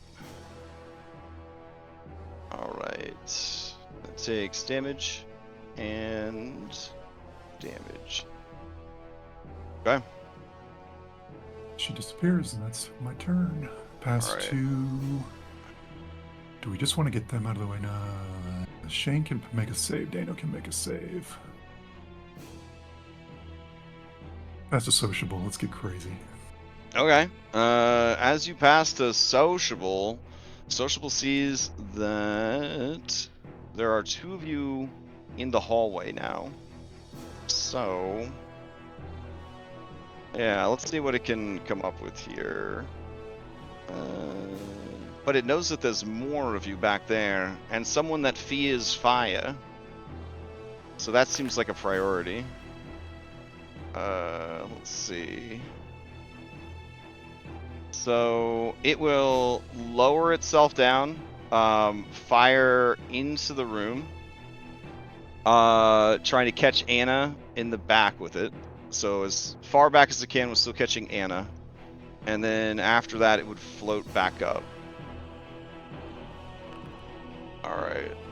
So that would be, I think, all of the same people as before. Alright. Alright. Alright, I'm gonna Okay. blow that inspiration to re-roll. Alright. And since you rerolled both dice, so that is going to be a success. Alright. Bear passes. Here's the damage. We're looking at 25. Okay. And then, let's see, it floated back up. And maybe it'll float. No, that's fine. Floated down and floated back up. That's cool. Play will pass then to anybody that took damage. Otherwise, it will pass to Daniel. Alright. Alright. 50 feet in. 20. Alright, Daniel will try it. Cute guy. And he will attack once. And try and attack twice. Ooh, okay. Yeah, so 22 is going to hit. Which one you were attacking? Cute. The one Darius is grappling. Oh, okay, so you have the sneak attack from allies. 30 points of damage. Holy shit. That will kill it. As the psychic blade strikes the creature, Darius, you feel in your hands a thrum of volatile magic, and it detonates in one last fireball with its death throw. So here we go with that.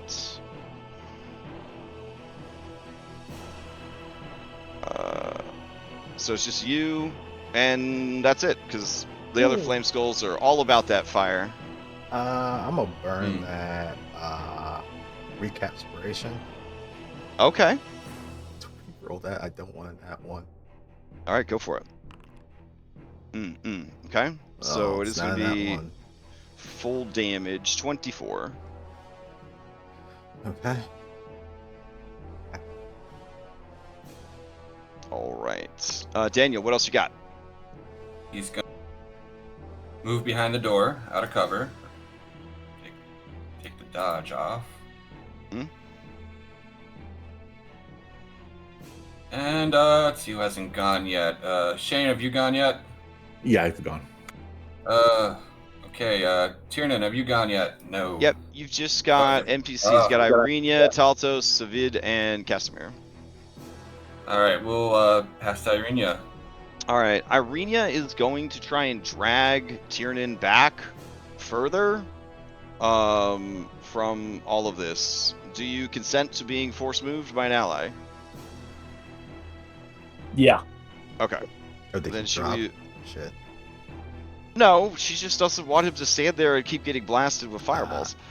Yeah, because she doesn't know how many fireballs they still have in the tank. She will pass to Daltos. Daltos wants to help, but they're high in the air, so he's going to move in, and he will move next to Darius, and then he will ready an action to attack one if Darius can get it down for him to see. I think that might be good. Let me check the jump calculator. He might be able to He's jump an up and archer. beat one. Yeah, so I'm gonna check. Let's see. As a bear, he's got a 20 strength. And as a bear, he's about 12 feet tall. You could reach up and grab something 26 feet off the ground. Okay, much better. So it'll run in, and it'll use a one and done bite. 18 is gonna hit, and it cannot shield its way out of it. So Perceptive is now on the ground, in its mouth. And then he will use claws on it. And miss terribly. Collapse. Major structural failure. Some sort of trap nearby. This Amber Temple is always traps. Let me grab the trapped cards.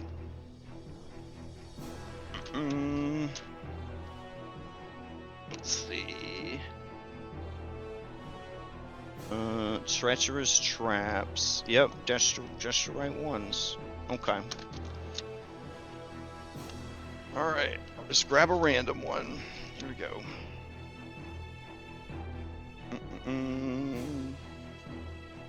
Alright, oh. How thematic. Font of Flame. Let's see. As he leaps up and he grabs it and he lands, you can see that he comes down hard on one particular piece of tile. There is a click sound right here. And then you see this pillar begins to spray out blue fire. And it is a 20-foot line, so it goes right across the passageway. Alright, it's supposed to target him, though, since he's the one that started it. So I guess we'll say that it's 10 feet wide. That works. There we go. Alright, so you could treat this as a discount wall of fire. So it's not so thick that you can't see through it, but it does require dex saves to avoid or have, to have 5d6 fire damage. Alright, and the triggering mechanism is in this tile right here. I'll draw an arrow pointing to it. Alright, dex save from the bear. Okay, that's definitely not going to make it. Alright, here's the damage. 17. Okay. Let's see. He takes 17 points of fire damage. That will drop the bear to 0, which will then trigger the bear's unstoppable ability. And the bear would then heal back up to 33.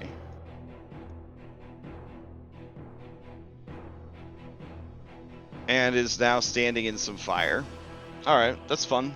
Okay, they'll pass to Savid. Savid really wants to help, but Savid has 7 fucking hit points. Let's see. Based on the He's got a bow, though, right? He does have a bow. He has a bow. So he is going to get up. He's going to grab his bow, which was over here, I think, when he dropped. And then, let's see, he's got a 35-foot movement, so he can make it here. He can't currently see a target. Let's see.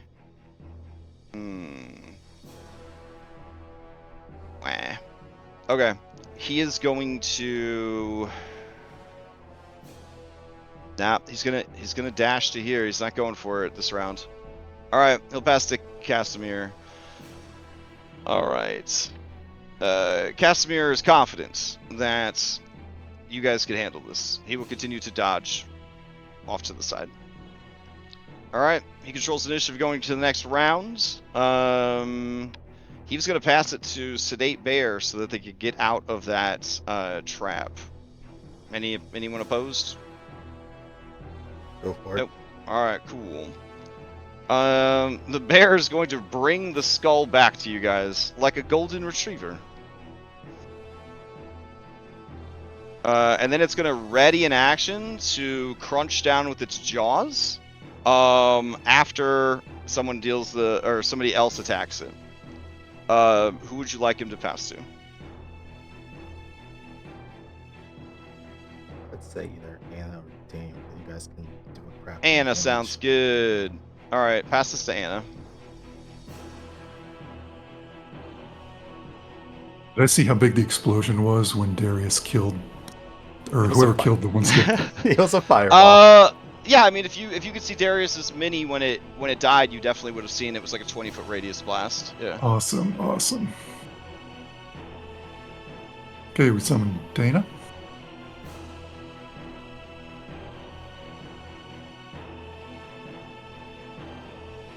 Crash. You know the feature that Anna has called Save the Queen? Mm-hmm. Will that work on AoE effects, or is it just targeted spells? Let's see. It says spell or effect or attack. It doesn't say area effect. Yeah. Well, let's see.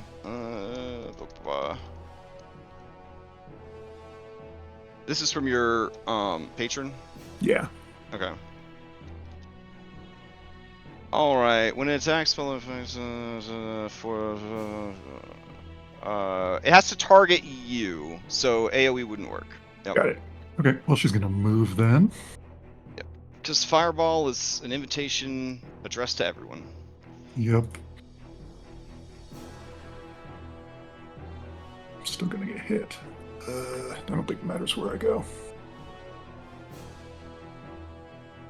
I'm going to get hit no matter what. Okay, 3 attacks.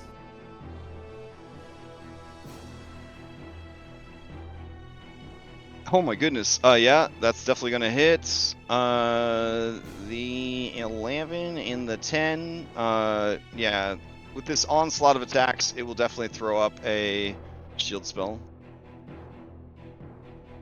Let's see. Shield. But the first one critically hits for 19 points of damage. I don't know Ephemeral Spirit, if there's anything that would affect it. What kind of damage are you doing? Slashing or piercing? Piercing. Alright. I will check though. Nope. No legs. Alright. And then we're going to move. I'm going to go through the fire. Okay. Alright. DC 16. 5d6 fire damage. Okay, this is an advantage. Awesome. I'm going to use inspiration to reroll. Okay. I love Foundry this week. Good lord. There we go. Alright, so you will take half, unless you have evasion, of 5d6 fire damage. Alright, as you hit the creature, the bear is going to chomp down with his jaws. Not getting through the shield spell. And now Perceptive Flame Skull is definitely going to steal at the end of your turn. I'll interrupt. Oh, alright, with your free interrupt once per combat. Go Go for I'll fire 2 silver bullets into Perceptive. Alright, go for it. Okay. 27 to hit. That's definitely going to get past the shield spell.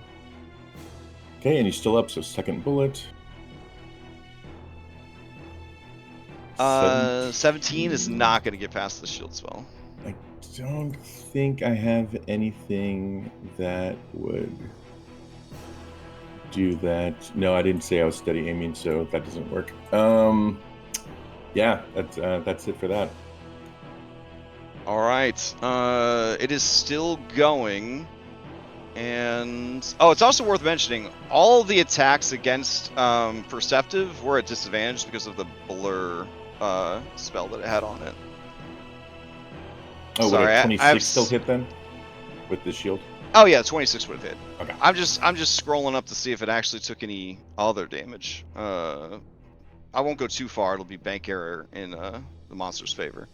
So yeah, actually they wouldn't have taken the 19 damage because that wouldn't have been a crit. Okay. So this thing is very much still going. All right, Shane, what else you got? Yeah, so he will, not target himself, move back out of range, and then He was moving out of range if these things keep lobbing fireballs. That's Oh, 100. true, That's yeah. 120 feet, my dude. Yeah, and since Daniel's right nearby, he'll pass to him. 120 feet, perfectly balanced. Okay, lots. I mean, longbow has a 600-foot range. It's a classic spell. Yeah, it's classic. It has to be respected. It's just like boomers. Okay, it has to be respected. Fireball fought Nazis for your freedom. Okay. All right, Shane, who did you pass to? I'm sorry. Oh, Daniel. Daniel. All right, Daniel. All right, we move You're up. up. Okay. Oh shit. Oh, wait, sorry, Daniel. You'd have to spend a steal, because it's definitely going to steal from being damaged by that gunshot. My bad.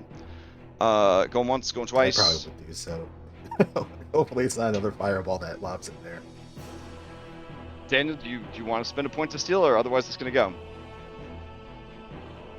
Yeah, I'll spend a recapspiration. I'll steal that business. Okay. All right. All right. Let me take that off here.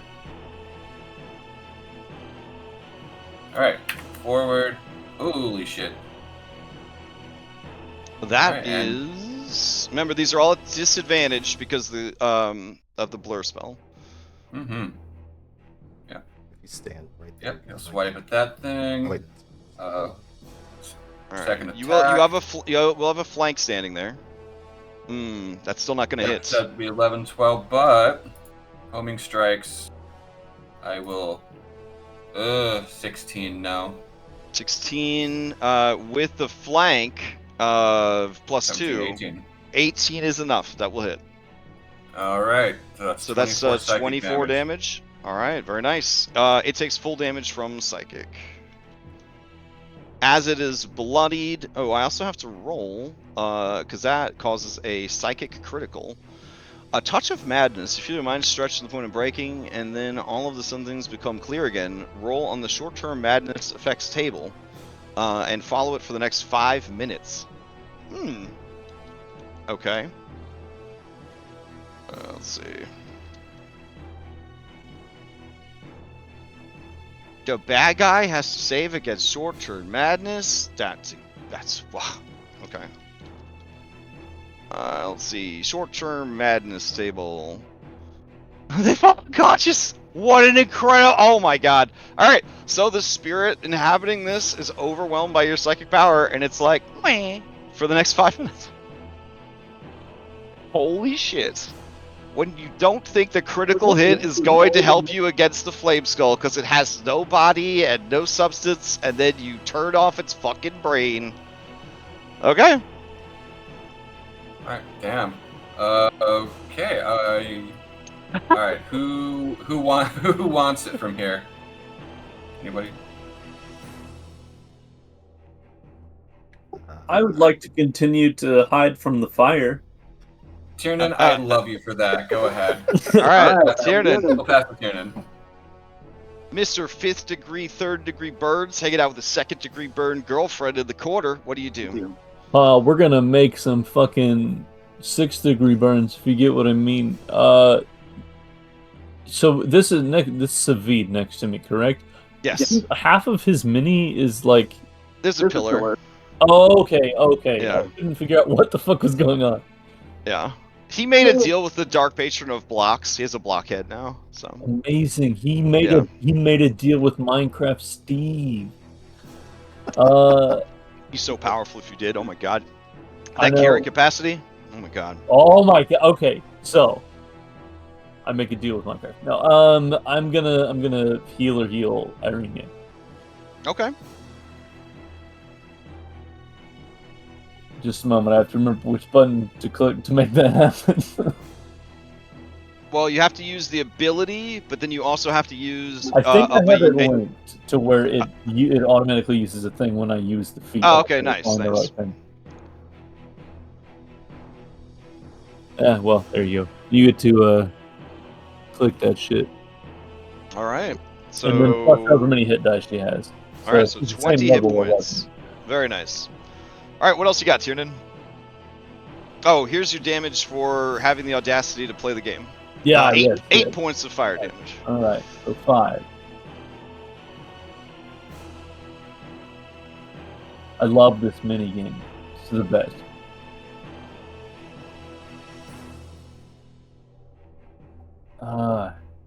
Damn.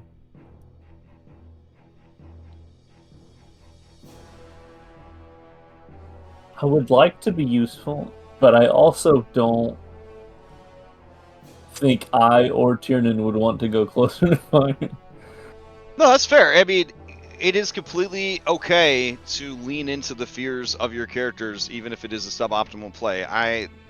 I'm not going to name any names, but there was a character who ran away during 2 pivotal combats, and What? Damn that character. I mean, honestly, this combat sucks. We've taken, what, 4 fireballs in a row? Yeah, no, it's fucking insane. It's almost as bad as taking breath weapons every fucking round. Almost. All right, Tiernan. Yeah, I don't think it's worth healing surging right now. Sure. I'm still. Who do you want to pass to? I might regret this later, but we'll pass to. We'll work our way through the NPCs. So I'll pass to Savid. All right, Savid is close enough now that he's gonna risk it for the biscuit, I guess. He's gonna move up. He's gonna see that this one is for some reason deactivated in the bear's mouth. He's not gonna question that. He's gonna see this one up in the air, and he's gonna take 2 shots at it with his multi-attack. Longbow with silver arrows. Nice, nice. That one does not have blur on it. The duality of man. Okay. So, first, 19 damage. That's good. Let's see. Can't shield its way out of it. Is there a effect from piercing that might actually impact it? Visceral pain. Nope. Alright. And then it takes 19 damage. But then something fucky happens. Let's see. Hope it's not another trap. Oh, he falls prone. That isn't good, because he wouldn't have half of his movement to stand up at this point, because he only had 10 out of his initial total. So he's in a rare first in Dungeons & Dragons, a character falls prone on their turn and is actually prone at the end of their turn. Incredible. I guess he will bolster Daniel. Daniel already has the bolster on there, so that's cool. Savid will pass to Darius. I look at this thing flying in the air and just shake my fist at it.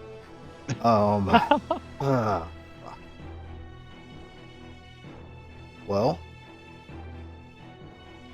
Yo, my dude. Yeah, bonus action, I'm gonna cast my breath. Heal 15. Okay. Because we're not playing I know you're gonna love this crash. Okay. Do it. Use the speed force of the 5th Age of Magic. Do all the things in one round. Let's see it. I want to see if I would be able to at least run, jump off the wall enough wall to jump. Get to that 20 feet to grab this, snatch this thing from the air. That's pretty cool. A wall jump is technically something that I think even 5e Raw is sort of set up to, and it's sort of amorphous shape. That is the rules. Yeah, I am gonna the rule. Your DM gets to decide. Yes, yes. And some would say the rule of cool. All right, so here's my caveat. It's definitely an athletics thing, but wall jumping, to me, that feels very acrobatic in the 5th Age of Magic. So I would need an acrobatics check to kick things off. I know that you have the athletics to do it. But do I have the rolls And then for it? you would be high enough to make a single strike against it. So I'm gonna set it as a DC 15 acrobatics check. All right. Here we go. I got proficiency Okay. in acrobatics. 19. All right. So you run up the wall like any character from the first and best Mortal Kombat movie. So I have some nice sharp talons with my new form, so I kind of somewhat climb up the wall as I'm just, like a lizard, and then jump off towards it. All right. Now you get the 1 strike in the air. Alrighty. 17. 17. Why doesn't this boy have his reaction back? Is he not gotten a chance to go yet after all this? Doesn't look like it. Son of a bitch. Then he can't shield it. Alright. Then I snatch it from the ground and come down. Wait, didn't this one float down, fire a fireball, and float back up? Yeah. Yeah, then he would have his reaction back. Because the other one was that was for a held action to blast you guys when you open the door. Alright, in that case, he now does not have one as he casts shield. Okay. Which is 17 would not get through the shield. You guys cool with the fan spell? Sure. Go for it. Yeah, I mean this boss monster for sure. Definitely burn him. Let's go for it. Alright. I can tell you without any lies, this is the hardest encounter in the entire temple. I mean, when they open with 3 fireballs. Let me roll my deception check real quick. Okay. All right, reroll it. 26 does get 23 does get through. You drag it to the ground. Okay. All right. And these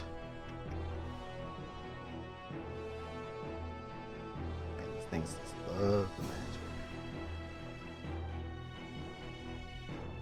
Actually, hold on a second.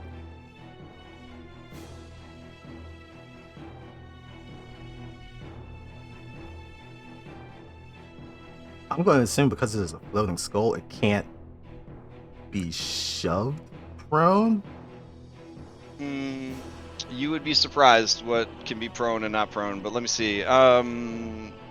Shrug. Yeah. Do I don't know if it's part of a feat or something like that. Was it another unarmed strike to restrain something? I don't believe so anymore. It might have been in the world patch at one point, but I don't think you can upgrade to a restrain without having like a feat or training for it. Right. Okay. Then I'll use what's left of my movement to kind of pivot around so that I'm flanked with Anna, and I'll just whack it again with my fist. Yeah, I just did a Control F. There's no way to restrain just through skills. Okay. That would be like A5E or some other feature. Yeah. If I'm flanking, that's an 18. Flanking 18 is gonna get through the shield. All right. So then 7 points of bludgeoning. And that is it for me because I used my bonus action already. All right. Social's definitely I'm gonna starting to become a steal. Pathfinder kid. All right. Going once, go twice. It's stealing. All right. Its reaction comes back. Its shield goes away. It's grappled. It's grappled. There's 2 people around it. But it's out of fireballs. That's a shame. Let's see. Yeah, sure.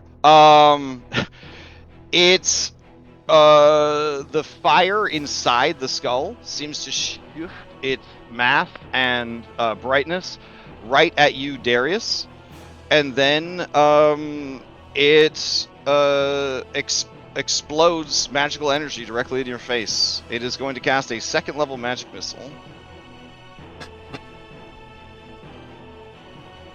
So there's the first one? Question mark? No, I guess it did. What the fuck is wrong with this one? Did 2 of Okay, those. it did 2. So it didn't even do a 1st level magic missile correctly. I love it. So there's 2. Here, I'll give you 2 more. Alright, so 14 points of force damage. Okay. If you have mitigation against force damage, you treat each one as a separate damage source. I do not. Alright. That is the creature's turn. It is trapped. Irenia is going to try and calm down and comfort Tiernan. She is also spooked by the fire that has set her ablaze. Really bad burns. Very traumatic. She will pass to Casimir. No, wait, she's not. Hold on. She'll pass to Perceptive so that you guys can keep the thing. Perceptive is crazy from the psychic damage. The only thing it wants to do is take a nap. Then it passes to Casimir, and then Casimir will pass back to Anna.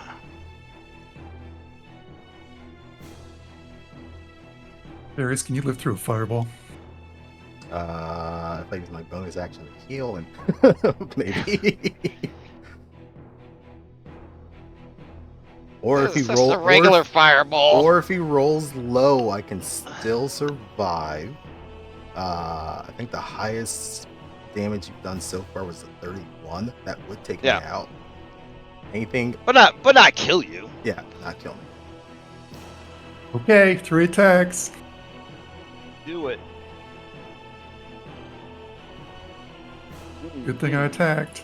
All right, it's gonna shield spell. Wow, those hit.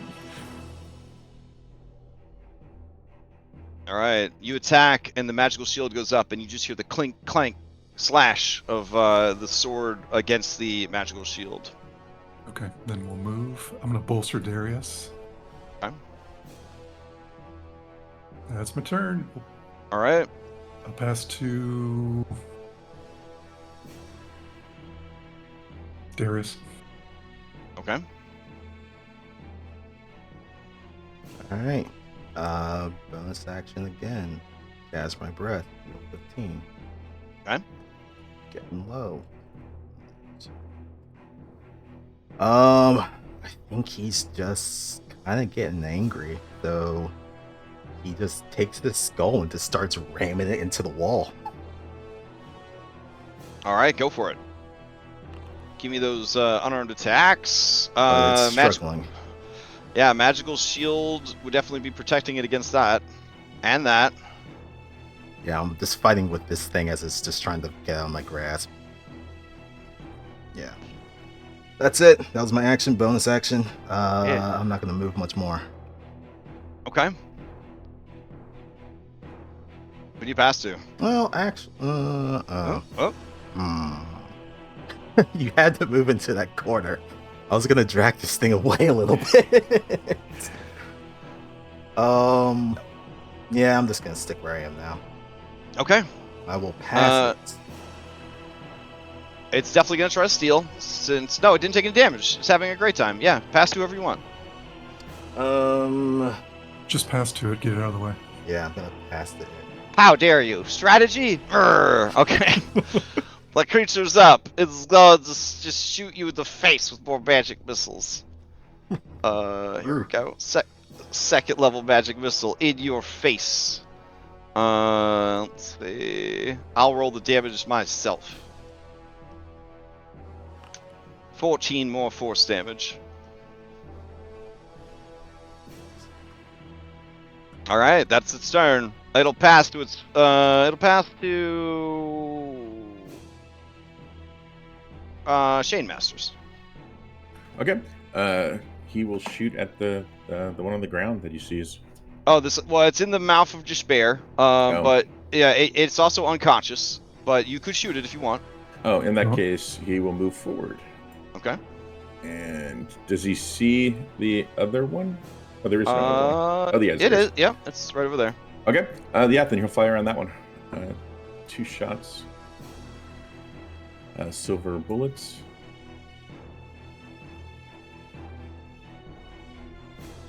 Oh, that's a complication. All right, let's see. Morale boost. All creatures allied against you gain advantage to their next attack roll, saving throw, or ability check. All right, that's fine. Next. Oh, yeah, 26 will get through its shield. And that should be enough to kill it. All right, how do you finish off this flame skull as it is going to detonate in Darius's face? Just as he steps in front of the door and sees it down the hall there menacing Darius, he instinctively, in what he thinks is a protective gesture, fires at the flame skull. Beautiful. All right, it shatters. And as it does, Darius, you feel that now familiar thrum of magic as it explodes. Very nice, very nice. You take half of the 27 fire damage. Ooh.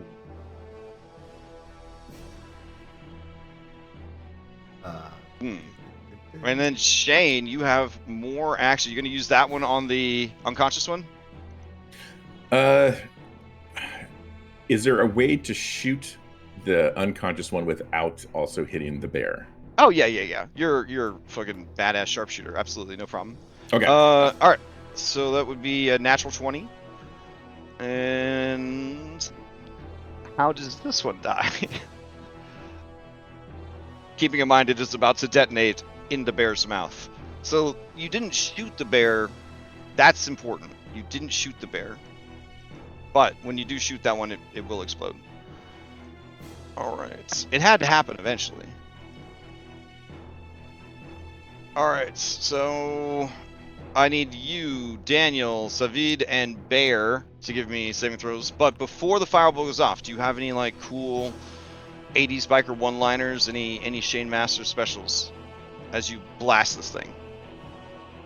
Oh, unfortunately, nothing that wouldn't be a derivative of like Ash Williams. So nothing. Fair enough. All right, the bid makes the save. Bear tries to make the save, and then Shane makes the save, so no damage from evasion. All right, here is the damage: 21. Savid is down again. Went down from fire, so he gets another fire effect. He is branded with a fire scar on his face.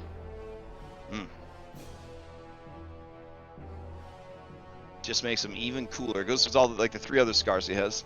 Tyrion and Casimir both look over at Savid like, first time? Oh my god. I mean, he's conscious. He doesn't reply. Just a little bit of drool steaming out of his mouth. Shane, anything else from you? No, that's it from him. All right, beautiful. Let's see. And the bear made the save and takes half damage.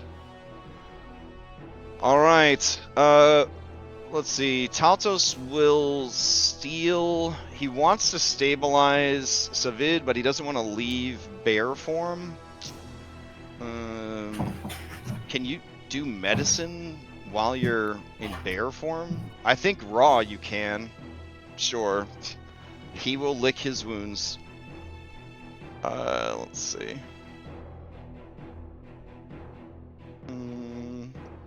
Abilities, medicine. Yep. Success. Alright. I don't think anyone's taking ongoing damage. I don't think anyone's bleeding to death. You guys can end the combat if you would like.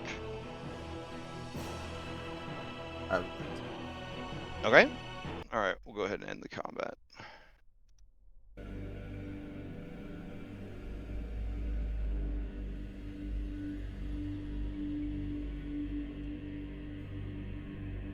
Alright, let's see. Casimir will shout, quickly! Gather up the fragments of skull that we might perform the ritual. Yeah, I guess Shane will get the fragments from the one near Daniel and the bear. How long does this I'm- wall of fire last?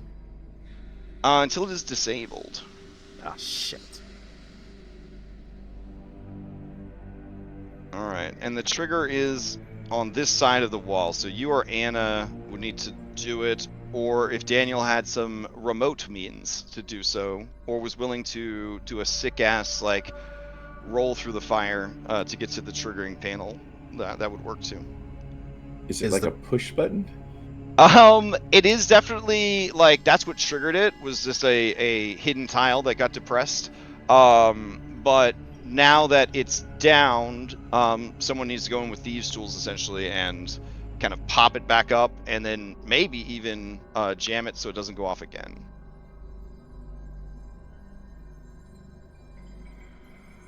Well, I can't do nothing about that. I'm just gonna catch my breath again. Heal. Shane, are you trained in disarming traps? Like, you want He has. Do I? Yeah, I still have my thieves' tools. All right, you want to give me a DC 16 Dex save to roll to the other side?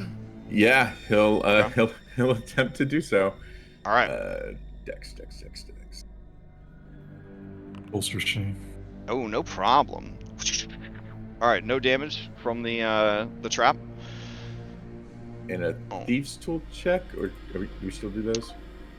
Yeah, you can give me an investigation or perception first, Okay. to get a sense of what you're dealing with. Okay, yeah, you do realize that it is a two-part trap. There is a rune that could be disabled, or like a glyph, or the pressure plate could just be moved back up. The DC is a 20 sleight of hand. Okay.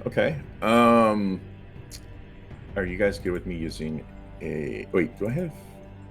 I have a DM inspo. Okay. Yeah, I'll use a DM inspo for advantage. Success by 5 or more will allow you to jam it so that it's not just reset, but it can't go off again. A 20 will just sort of reset it, and then you guys could sort of write, like, don't step on this tile kind of thing. Okay. Using DM inspo. Here we go. Okay. Okay. You are close. Not enough to set it off, but you do not feel confident that you can reset the trap. I figure this is Unless- probably enough to succeed. Yeah, Oh! I'll succeed. Okay. Non-combat sack. Oh. Yikes. Okay. All right. You do reset the trap, and you guys can mark it if you are so inclined. I'll leave the arrow pointing there just in case. You notice that these creatures, as you were fighting them,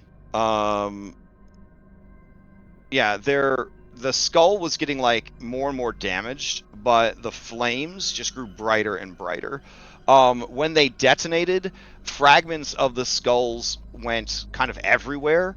Fortunately, you do have someone with enough perception that they should be able to track down the skull fragments, but it is going to take some time. You would need the skull fragments for the ritual. Casimir would inform you that it takes him an hour to do the ritual. He needs 1 vial of holy water and the skull fragments to do 1 skull. That will prevent that particular skull from coming back. He does stress that these are an undying creature, which means they have a rejuvenation ability, so they do come back after a certain amount of time. Depending on how powerful they are, it could be faster or slower. Well, Darius will walk over to Casimir and hand him his one and only vial of holy water. Okay.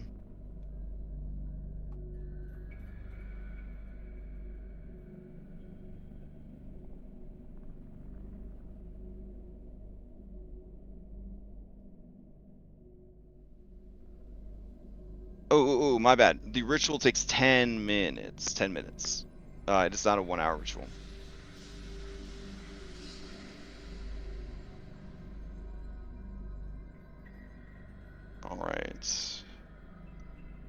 right. Yep. Tiernan, are you willing to assist with the recovery of skull fragments? Shane, with his passive, is able to round up quite a few. Shane, you could just attempt an active if you want, or you could ask Tiernan for help, and then you guys would auto succeed. I feel like in character Tiernan is probably still a Out, little out out of of it. his Yeah. shit. Yeah. Okay. All right. Yeah. Give me that perception check. Oh, it would be at disadvantage too. Sorry. Okay. Yeah. So yeah, you think you have all the pieces. You're not sure. Yeah, he'll give everything he has. He goes, that's Okay. all I see.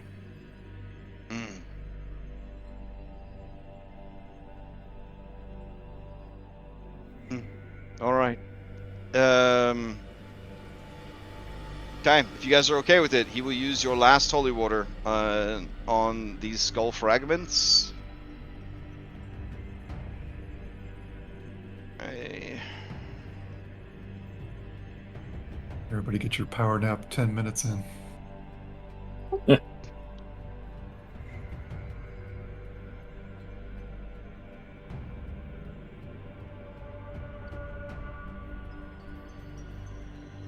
And I will pin that so that we know later.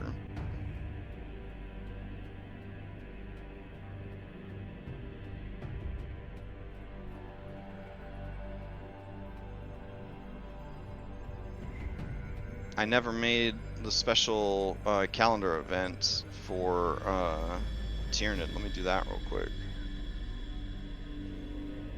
Oh yes, thank you. Yep. So we'll put burn bandages come off exclamation mark.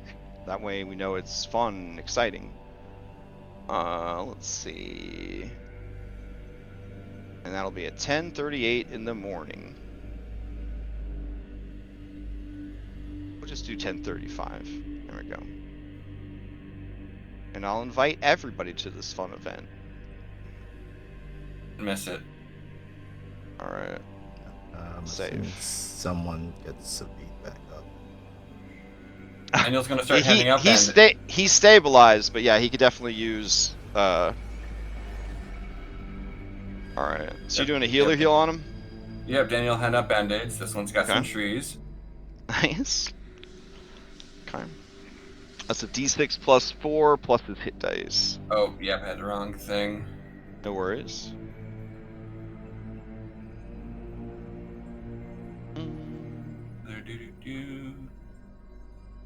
It's here.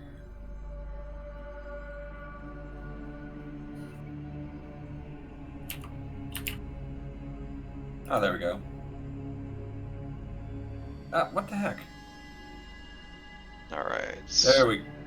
It's all doing the same thing. Or just roll dice. Give me a D4 plus 13 for him because he has only 9 hit dice. Alright, I'll fix that later. All right. So he Alright. is back up with 14. If you guys are taking a short rest, that healer heal debuff will go away. All right. Alright, Darius, do you want a band-aid? Yes. Alright, this one's got dinosaurs on it. Nice. Oh, it would be a D6 plus die.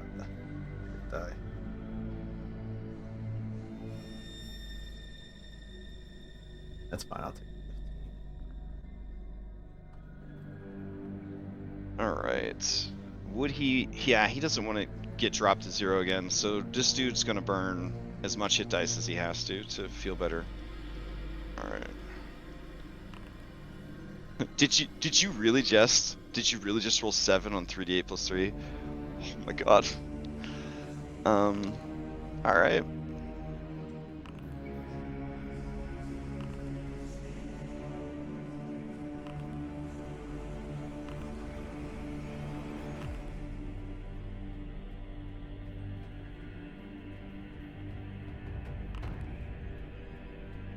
All right. Let me Oh, actually. heal up all your little bros here. Technically, this is a healing effect. Though this is maximized because that stupid thing I got in the passage. Mm. Okay, so 6 plus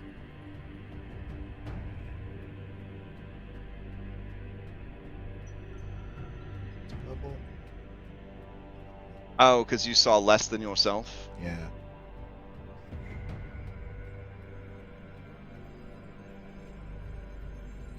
Alright, this would go away. So that'd be 21 hit points, actually.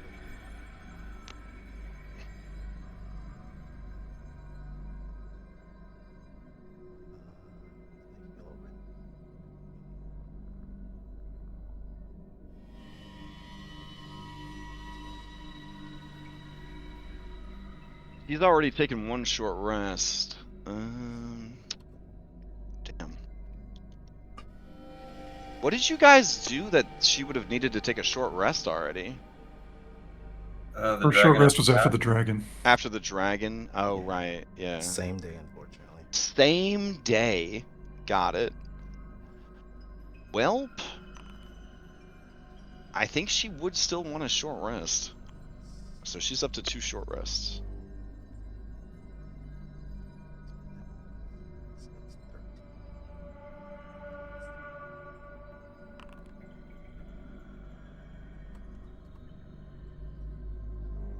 That's one.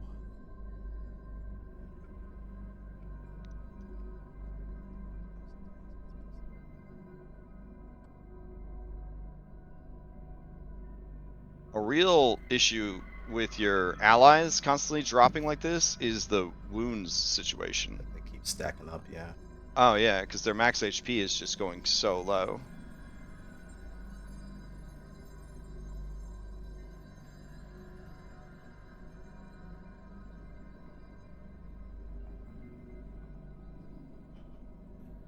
Alright.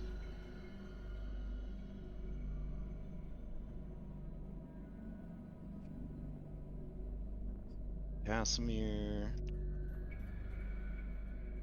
Yeah, you probably want all your hit points too, bro. Oh, he doesn't have a con modifier. Dash rough.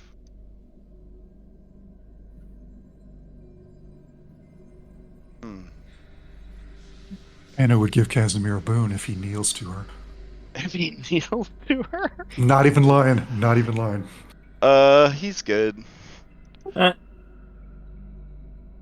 Sorry, in game he would say, well, I mean, you'd have to probably approach him with this, but yeah, we had a short exchange there, but If he declines it, then she walks away. yeah. Okay. I mean, you would just say, I can aid you, but you must bend the knee to me. Essentially, yeah. Essentially, oh, he would say essentially, your offer is generous, but I will try to endure.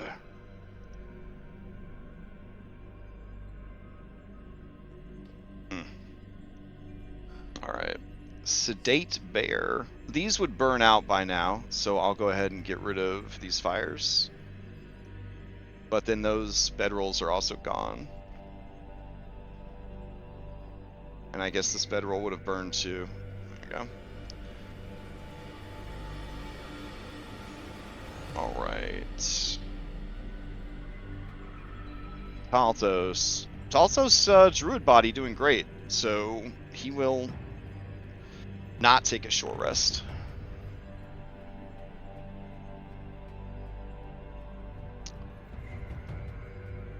Darius, how much max HP are you down? Down to 32. Okay. From all those stupid hag dreams and then the tunnel.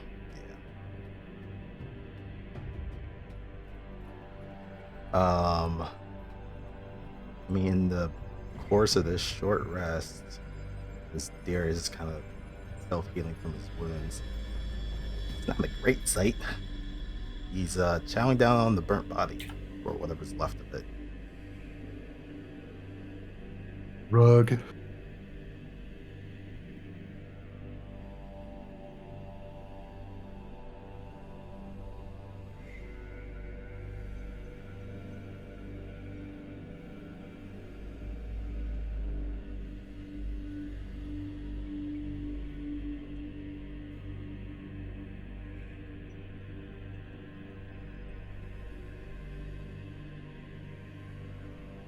He was really considering chowing down on those flame skulls, but thought about the indigestion if they decide to come back up. Oh my god.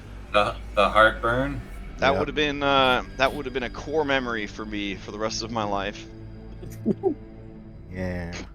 That wouldn't have been pleasant.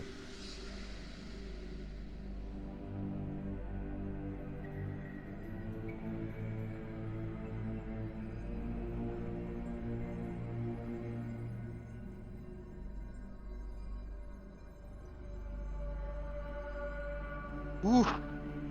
Well, you're one room further than you were before. The clock is ticking.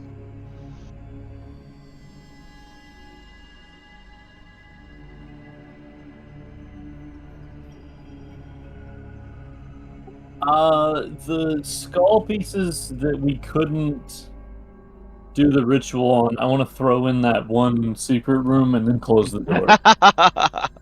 Okay, fair enough.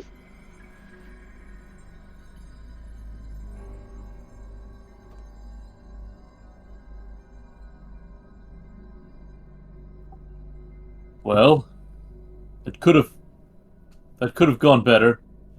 We can see what they were guarding now, perhaps. It could have gone worse, Tiernan.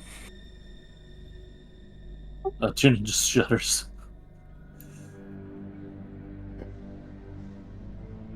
You said there was another door. It There's leads a big- to a big area. Yeah, she'll describe it to you. There's a statue out there. It's a big room. It's like a foyer. There's stairs down, I believe.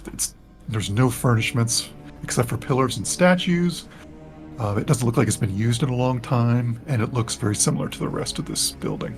A lot of amber. It gave me bad vibes.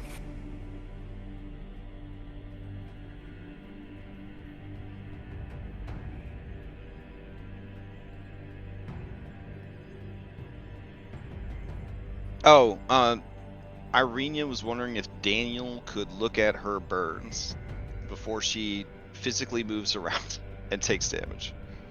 Yeah, I'll assist too, so he has advantage. All right, Daniel, with advantage, I need you to make a DC 20 medicine check. Okay. Okay. Well, here comes a reliable 22. All right, with a 30, you're able to bandage and treat the burns. You think that if there's any scarring, it will be minimal, as long as she doesn't get like a suntan. Like, it won't even be noticeable in some places. Alright, slaps on the shoulder. There you go. Okay. Tiernan would also like treatment, she says. She will assist you. You have advantage. You need to get a DC 16. I was treated already, I believe. Oh, you treated? Oh, you treated yourself. Yeah, That's right, you treated myself. yourself. Okay. Is there anyone else that has long term? Does Daniel Sabine does. or Casimir? Oh, yeah. Second degree burns on Casimir. Alright. Okay. Then He he came is that way, also. though. Oh, dang. But now he's not going to, in initiative, take 1 damage every 5 feet that he moves. Oof. Okay. Yeah, Anyone else need anything? I think that's good. All right. Now the NPCs are done interrupting because their needs are taken care of. Wherever you go, they will follow. Okay, if there's more of that, like traps and such, Daniel and Shane should go first.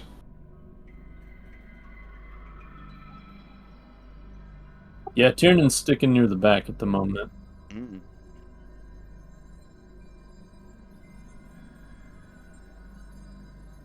Does Anna get a feeling of where she needs to go?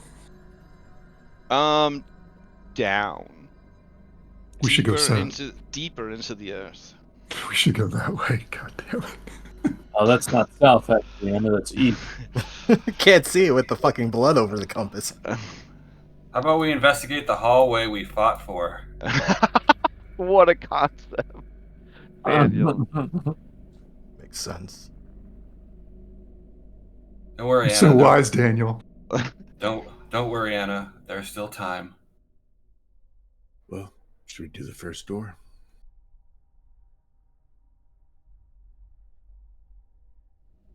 Works for me.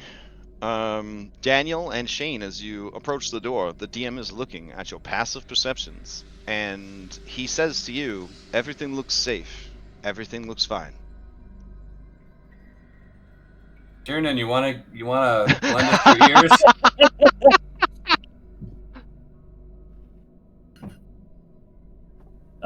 Where is it? Where is it that sets off that fire?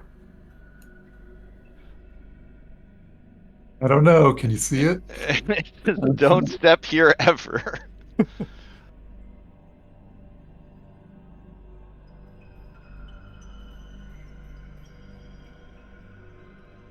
All right, we'll take a look. Okay. As you approach with your passive perception of 29, the DM tells you everything seems fine. On the door. It looks fine. Oh, but the door is locked. You weren't able to see that. Well, you didn't have your X-ray vision on, I guess. All right. You should probably do it. I feel disadvantaged. Oh. All right. He will switch out his surgeon's tools for his thieves' tools, and here is a. Let me see. Potion storage. Well, I shouldn't have told you what's inside. Ugh, silly me. Why should all these doors are labeled? Oh, right. You find that is close, but not enough to get you through the lock. Perhaps someone else might be able to succeed where you failed. Oh no, Daniel has got this all on Okay. his own. Add a 5 to that. Abusing psychic drugs. Oh, what I meant to say was you almost give up, but then you close your eyes, you go into your thought palace, and you spend a few pseudo hours thinking over what you could do differently. In the span of only a few seconds, you return to your active mind and know the answer. Just psionic things. Mm-hmm. Alright, as you open it, now you see. It's a person structure. Stone blocks resembling tables stand in the center of this room, covered in dust. Carved into the stone walls are niches filled with hundreds of dusty bottles. Cobwebs hang from wooden ladders that lean against the walls. Well, we found the janitor's closet.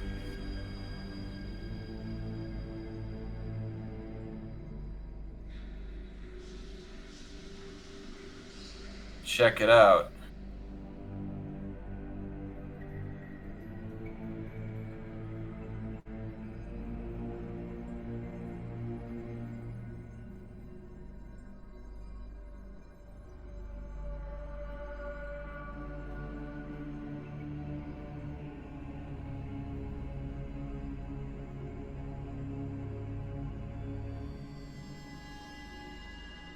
Is there anything of use, Daniel?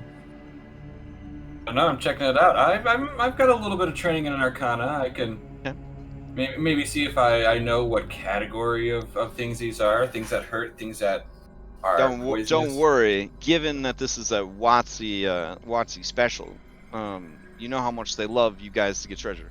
About as much as I do. The ceiling here is 15 feet high. Scanning the shelves, you see that most of the bottles are shattered and broken.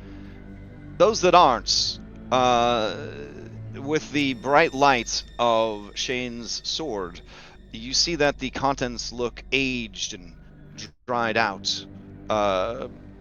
You also see that the shelves are like one bad day from just collapsing in on themselves. However, you do notice a handful of bottles that still have a bit of like that liquid sheen to them. They might still be okay. Mm-hmm.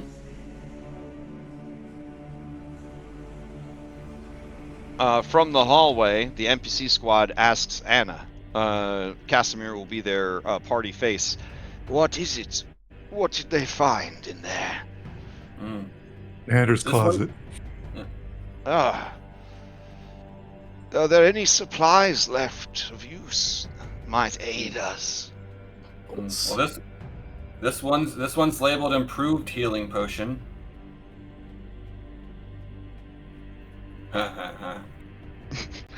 Oh, were you waiting for confirmation from me on that? Yeah, my bad. So let's see. Language check. Do any of you speak Celestial? Oops, I just closed it. Because that is what the potions are labeled with, Man, that expiration question would have came real handy. right? And that is one of the magic languages that is not translated by the Mist. A 10th level Dwemer could only do so much, I guess. So. Casimir will tell you, if there are potions left in there, I would advise against drinking them. No doubt the magic has been corrupted.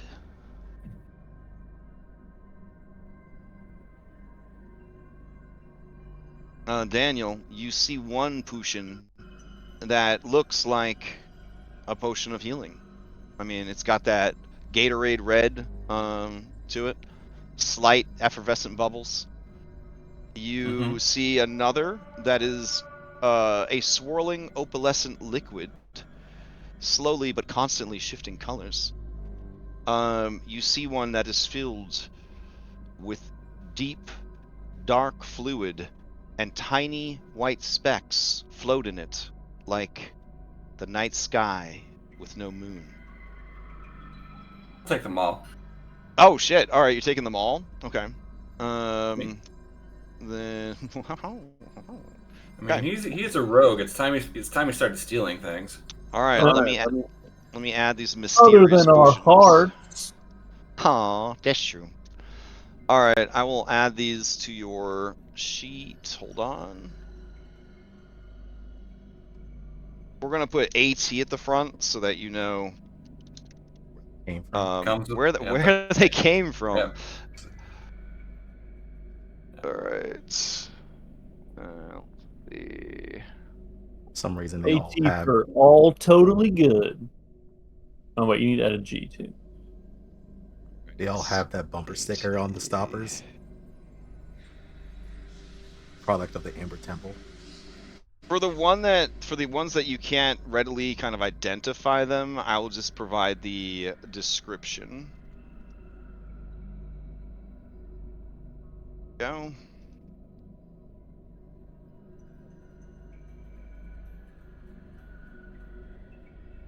So while I'm grabbing those for Daniel, is there anything else that you guys need or want to discuss with yourselves or your NPCs?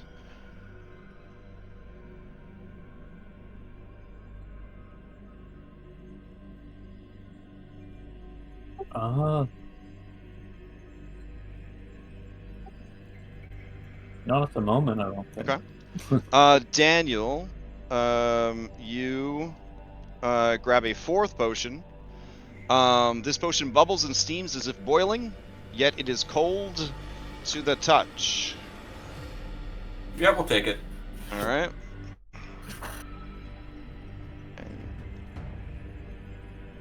Let's see.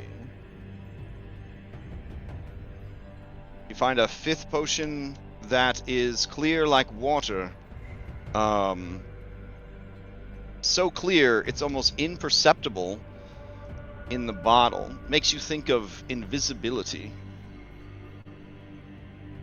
Yeah, we'll take it. Okay. You find a potion that looks like it is full of mud, just a heavy, viscous quality, like a dark brown oil. Shane, you want this one? No, I'm good.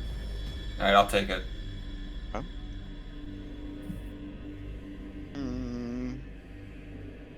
And then finally, you find one that is full of coagulated blood.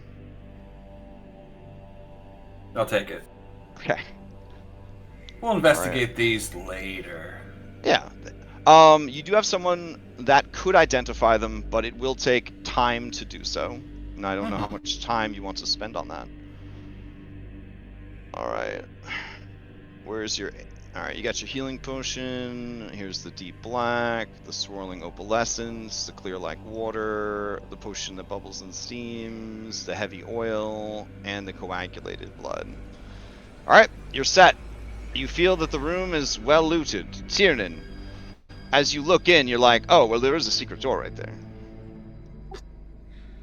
So we've looted the room, right? But what about that door right over there?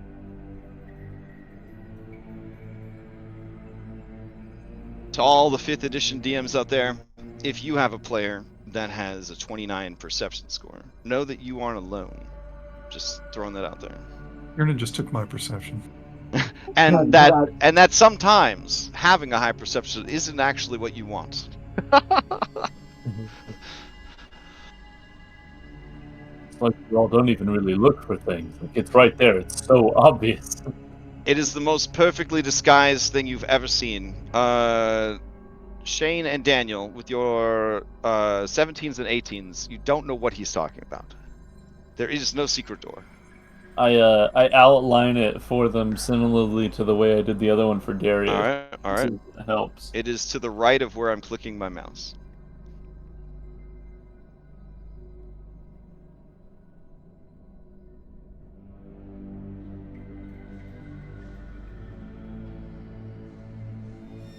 All right, I look to see if it appears to be trapped, and if not, is it just a push one similarly to the last one?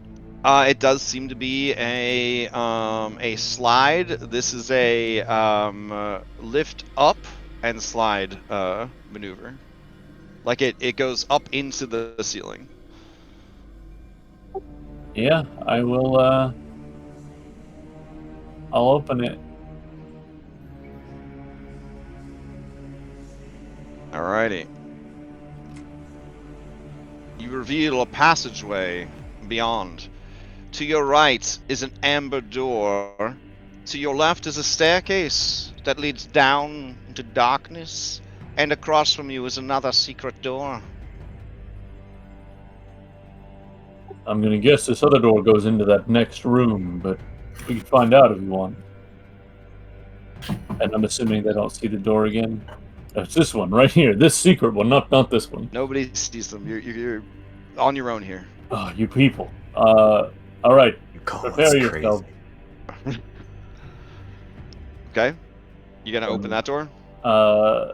It's another lift. It's another lift up garage door kind of thing. Like slide it up into the. Yeah, I'll pop this one open as well. All right. You reveal a room beyond with some flavor text. Let's see. Dominating this room is a massive wash basin, carved from black stone. In a hollow at its base is a pile of ash where once burned a fire to heat the water. The basin itself is now cold and empty, but is covered with a brown sludge. The room seems to be 20 feet-ish wide and about 30 feet-ish long with a 20-foot-ish ceiling. There is a door on the eastern, which is the bottom of your monitor wall. It is a large door covered in amber. Secret door on the bathroom? Naughty.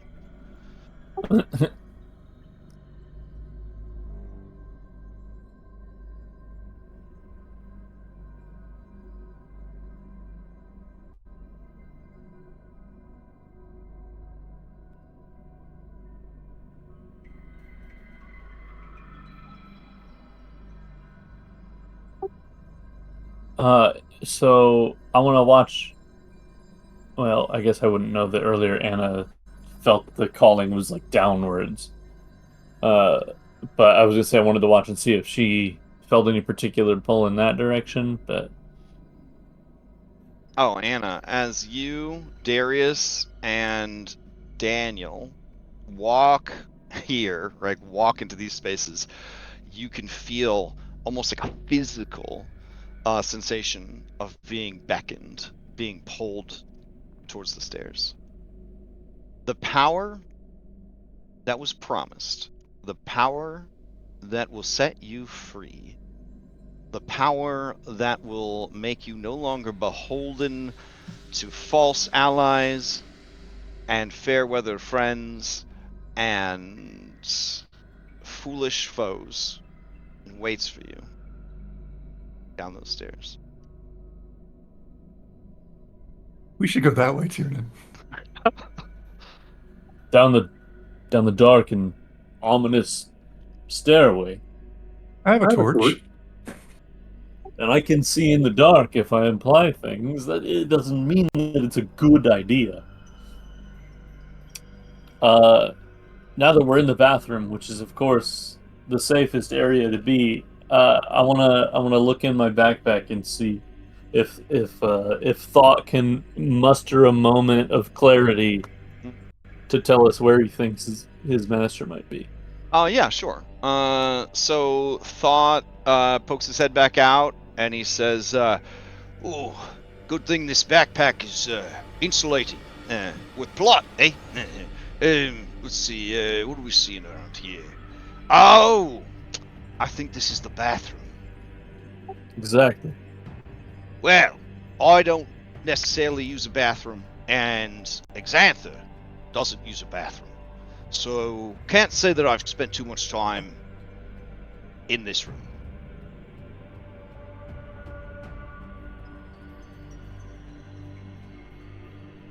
Now that I look at it, though, it'd be nice to fill that bathtub up with some water, and I could go for a swim once in a while. Do you know any? Do you have any idea of where Xanther might be? I mean, obviously he's not here in the bathroom, but is he on this first level? Is he farther down? We found some stairs. He has he'd be near the library. Yeah, the library. So, the library is behind big doors.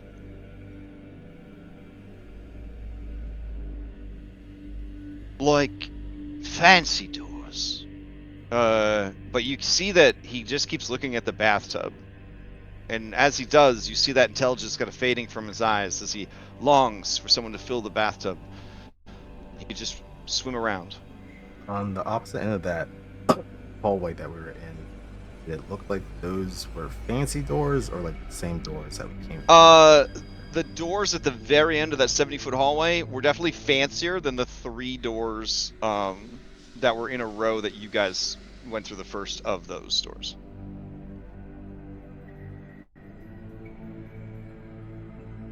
But I mean, Darius, what's Xantha to you? I mean, downstairs is where all the, just waiting for you.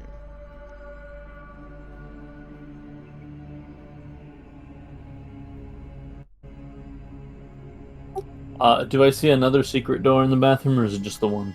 You do not see any more secret doors. All right, I think this door here is going to lead back to that hallway we came from. I think there's a door on this side. Yep, there is a door on the eastern wall, the bottom of your monitor.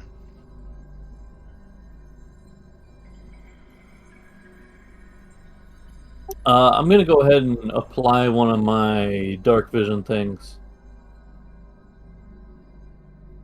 So the NPC squad that is listening in, Casimir turns to you, Shane Masters, and says, "Did I hear that right? A library?" Shane will look at him and nod. That's where we need to go. That's where the secrets lie that can help us achieve our ends. And perhaps the spell. Casimir says we need to go to the library. I agree. So we head down. I don't think so yet.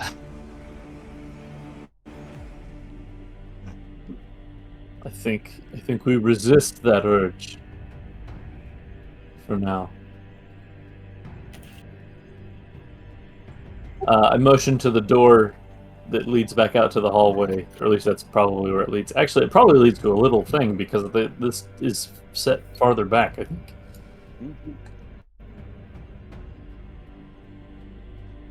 And then I say that door right there. Anna, as you open the door, it immediately run away from the hallway. A nice dexterity-based move, IRL. It is a 10-foot wide, 10-foot high hallway. It goes for 20 feet before there is another door. Well, that would obviously be the second door from the hallway. I think you're right.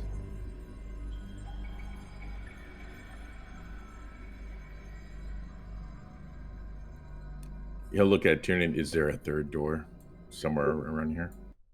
I think that this door right here probably leads into... Oh, this room is super dark because there's no amber. Oh, I Well, thought Tiernan did didn't you do eye drops or some shit? Yeah, I just did my eye drops. Oh, okay, then we need to turn on your dark vision then.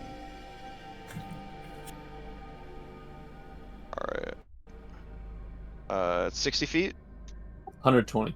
120? That's fair and balanced. There you go. Alright. I can come in with the flashlight if it helps. Oh, shit. No, yeah. I'm Wow. fine. And then, yeah, I'll...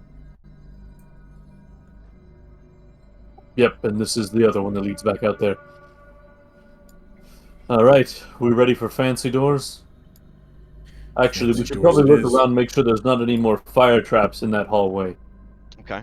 And then I step to the corner farthest away from the door. So Okay, the guy with the highest perception doesn't want to look. Well, you look out I'll the look door. out the- yeah, I'll look you out the don't see door. you don't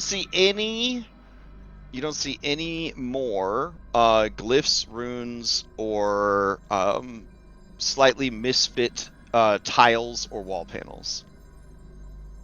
As you stick your head out, look left, look right, look up, look down, and then courageously move back into the room to protect the NPCs. Exactly.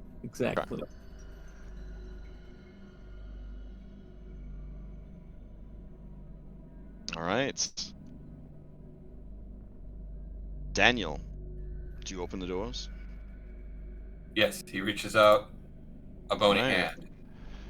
As you open the doors, you reveal an ornate dining hall.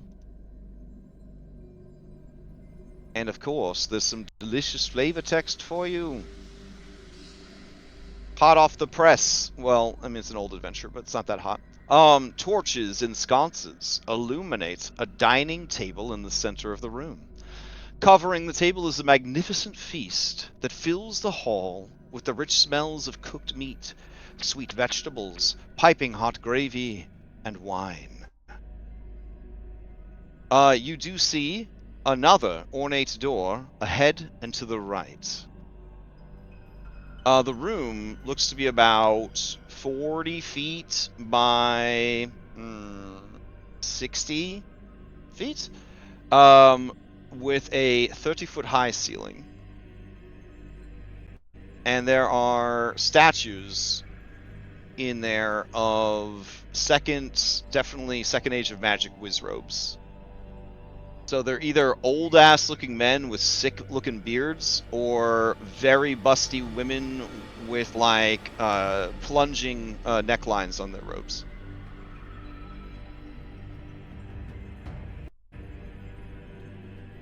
They did try for a little bit in 2.5 to have the lady wizards would have the beards and the men would have the plunging necklines. Didn't really catch on. Siva would have been so happy Yeah. with that. Yeah. If that is something that has piqued your interest, Jessica Negri does have a few bearded shoots that you could check out. Hashtag not sponsored. I've never seen a few of those. Can you imagine? Okay, hashtag not sponsored, but can you imagine if it's fucking... If you just slip that in 2 minutes after the session's supposed to end, you're like, oh, by the way, our sponsor Jessica Negri wants you to go check out her Senji cosplay. It's her in micro panties, but a big ass dwarven beard. Head on over. Oh shit. Darius is looking at the table like, why the hell is this feast out here in this abandoned ass place?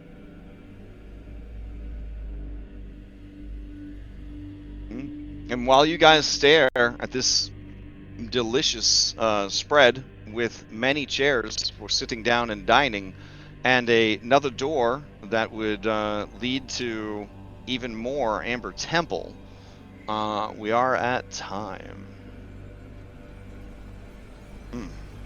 It's all said. You covered the initial room that you didn't get to finish, this room, the hallway, that room, you explored this room. That's not too bad. That's pretty good progress. All right. I'll take you guys back to your dashboard. I'll also trade out your background image. Let's see, player maps. So now that you've had a full session in the temple, how you feeling? Could be worse. That could be worse. Okay. How'd a hit die? Could be Yeah. worse. Could do be rem- worse. But, Do remember that you get 2 hit die short rest. oh, nice. Mm-hmm. Yeah. Next All level right. we'll get 3. Well, that's if we make it to next level. So let's. Technically, all we have to do is sleep. As soon as You we are- get back outside, I can sleep. Oh, you guys. There are rules for sleeping in the temple. Oh yeah. Oh but shoot! we You have to, guys did a like, short rest in the temple. Oof! I was supposed to. Anybody that took a short rest was supposed to roll on the table. I'll get you guys next time. Oh, All thank right. you. Reminder. Audit short rest from last session. All right. I know for sure it was Irenia, Casimir, and I did. you did it. All right, Tiernan, Darius did too. Darius. And Daniel. All right, Daniel. Shane did not. Nice. Anna, I don't think you did. Right? Yes. Oh, you did take a short rest? Okay. Yeah. All right. All right. We'll pin that for next time. Oof. Okay. No Dragon's Bane today. Might not be Dragon's Bane for a hot minute. It's turning out to be a pretty busy month. We'll see. We'll guerrilla flex schedule it as interest maybe grows. There is Mythic Odyssey tonight. I say that because I will be running Mythic Odyssey, even if I don't have any fucking players. It'll just be me playing with myself for 3.5 hours. So if that Jessica Negri content intrigued you, have I got news for you? No.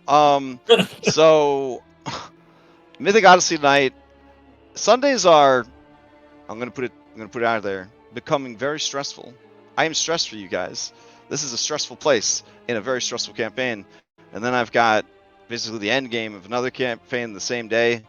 Like Dragon's Bane, I thought would provide me with some solace, like a little sanctuary in the middle of the day. But all it does is fast forward me between one stressful game to the next one. So that's why I may have to look at scheduling Dragon's Bane on a different day, because three games in a single day, 2 of which are very stressful. Not so sure about that.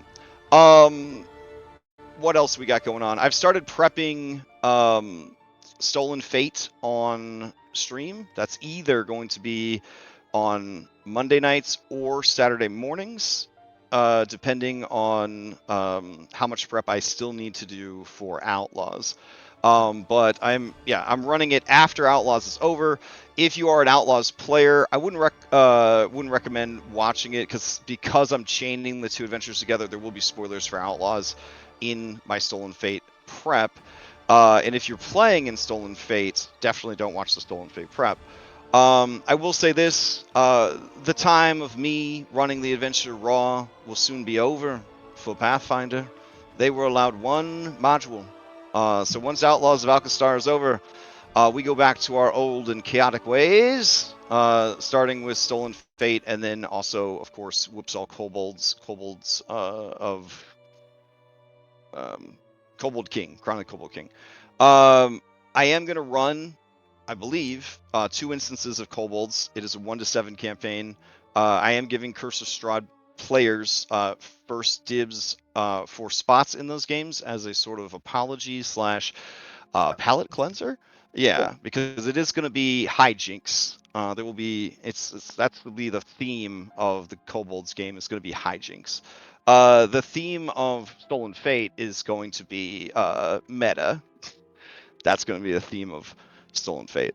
If you've ever wanted to just play like Deadpool, existing outside the fourth wall and looking back in, but somehow still existing, that's pretty much what Stolen Fate is going to feel like. It's going to be one of the stupidest games I've ever run. And I mean that in the best way possible. Dom is also very excited about Starfinder, so this is your chance.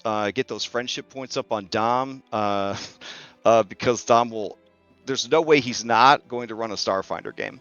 I could tell he's into it. So if you're interested in playing Starfinder with Dom, definitely keep an eye out, because I think by the end of the year, well, it depends on when the playtest ends, but I think he is going to end up running a game. And yeah, anybody else have any announcements before we adjourn?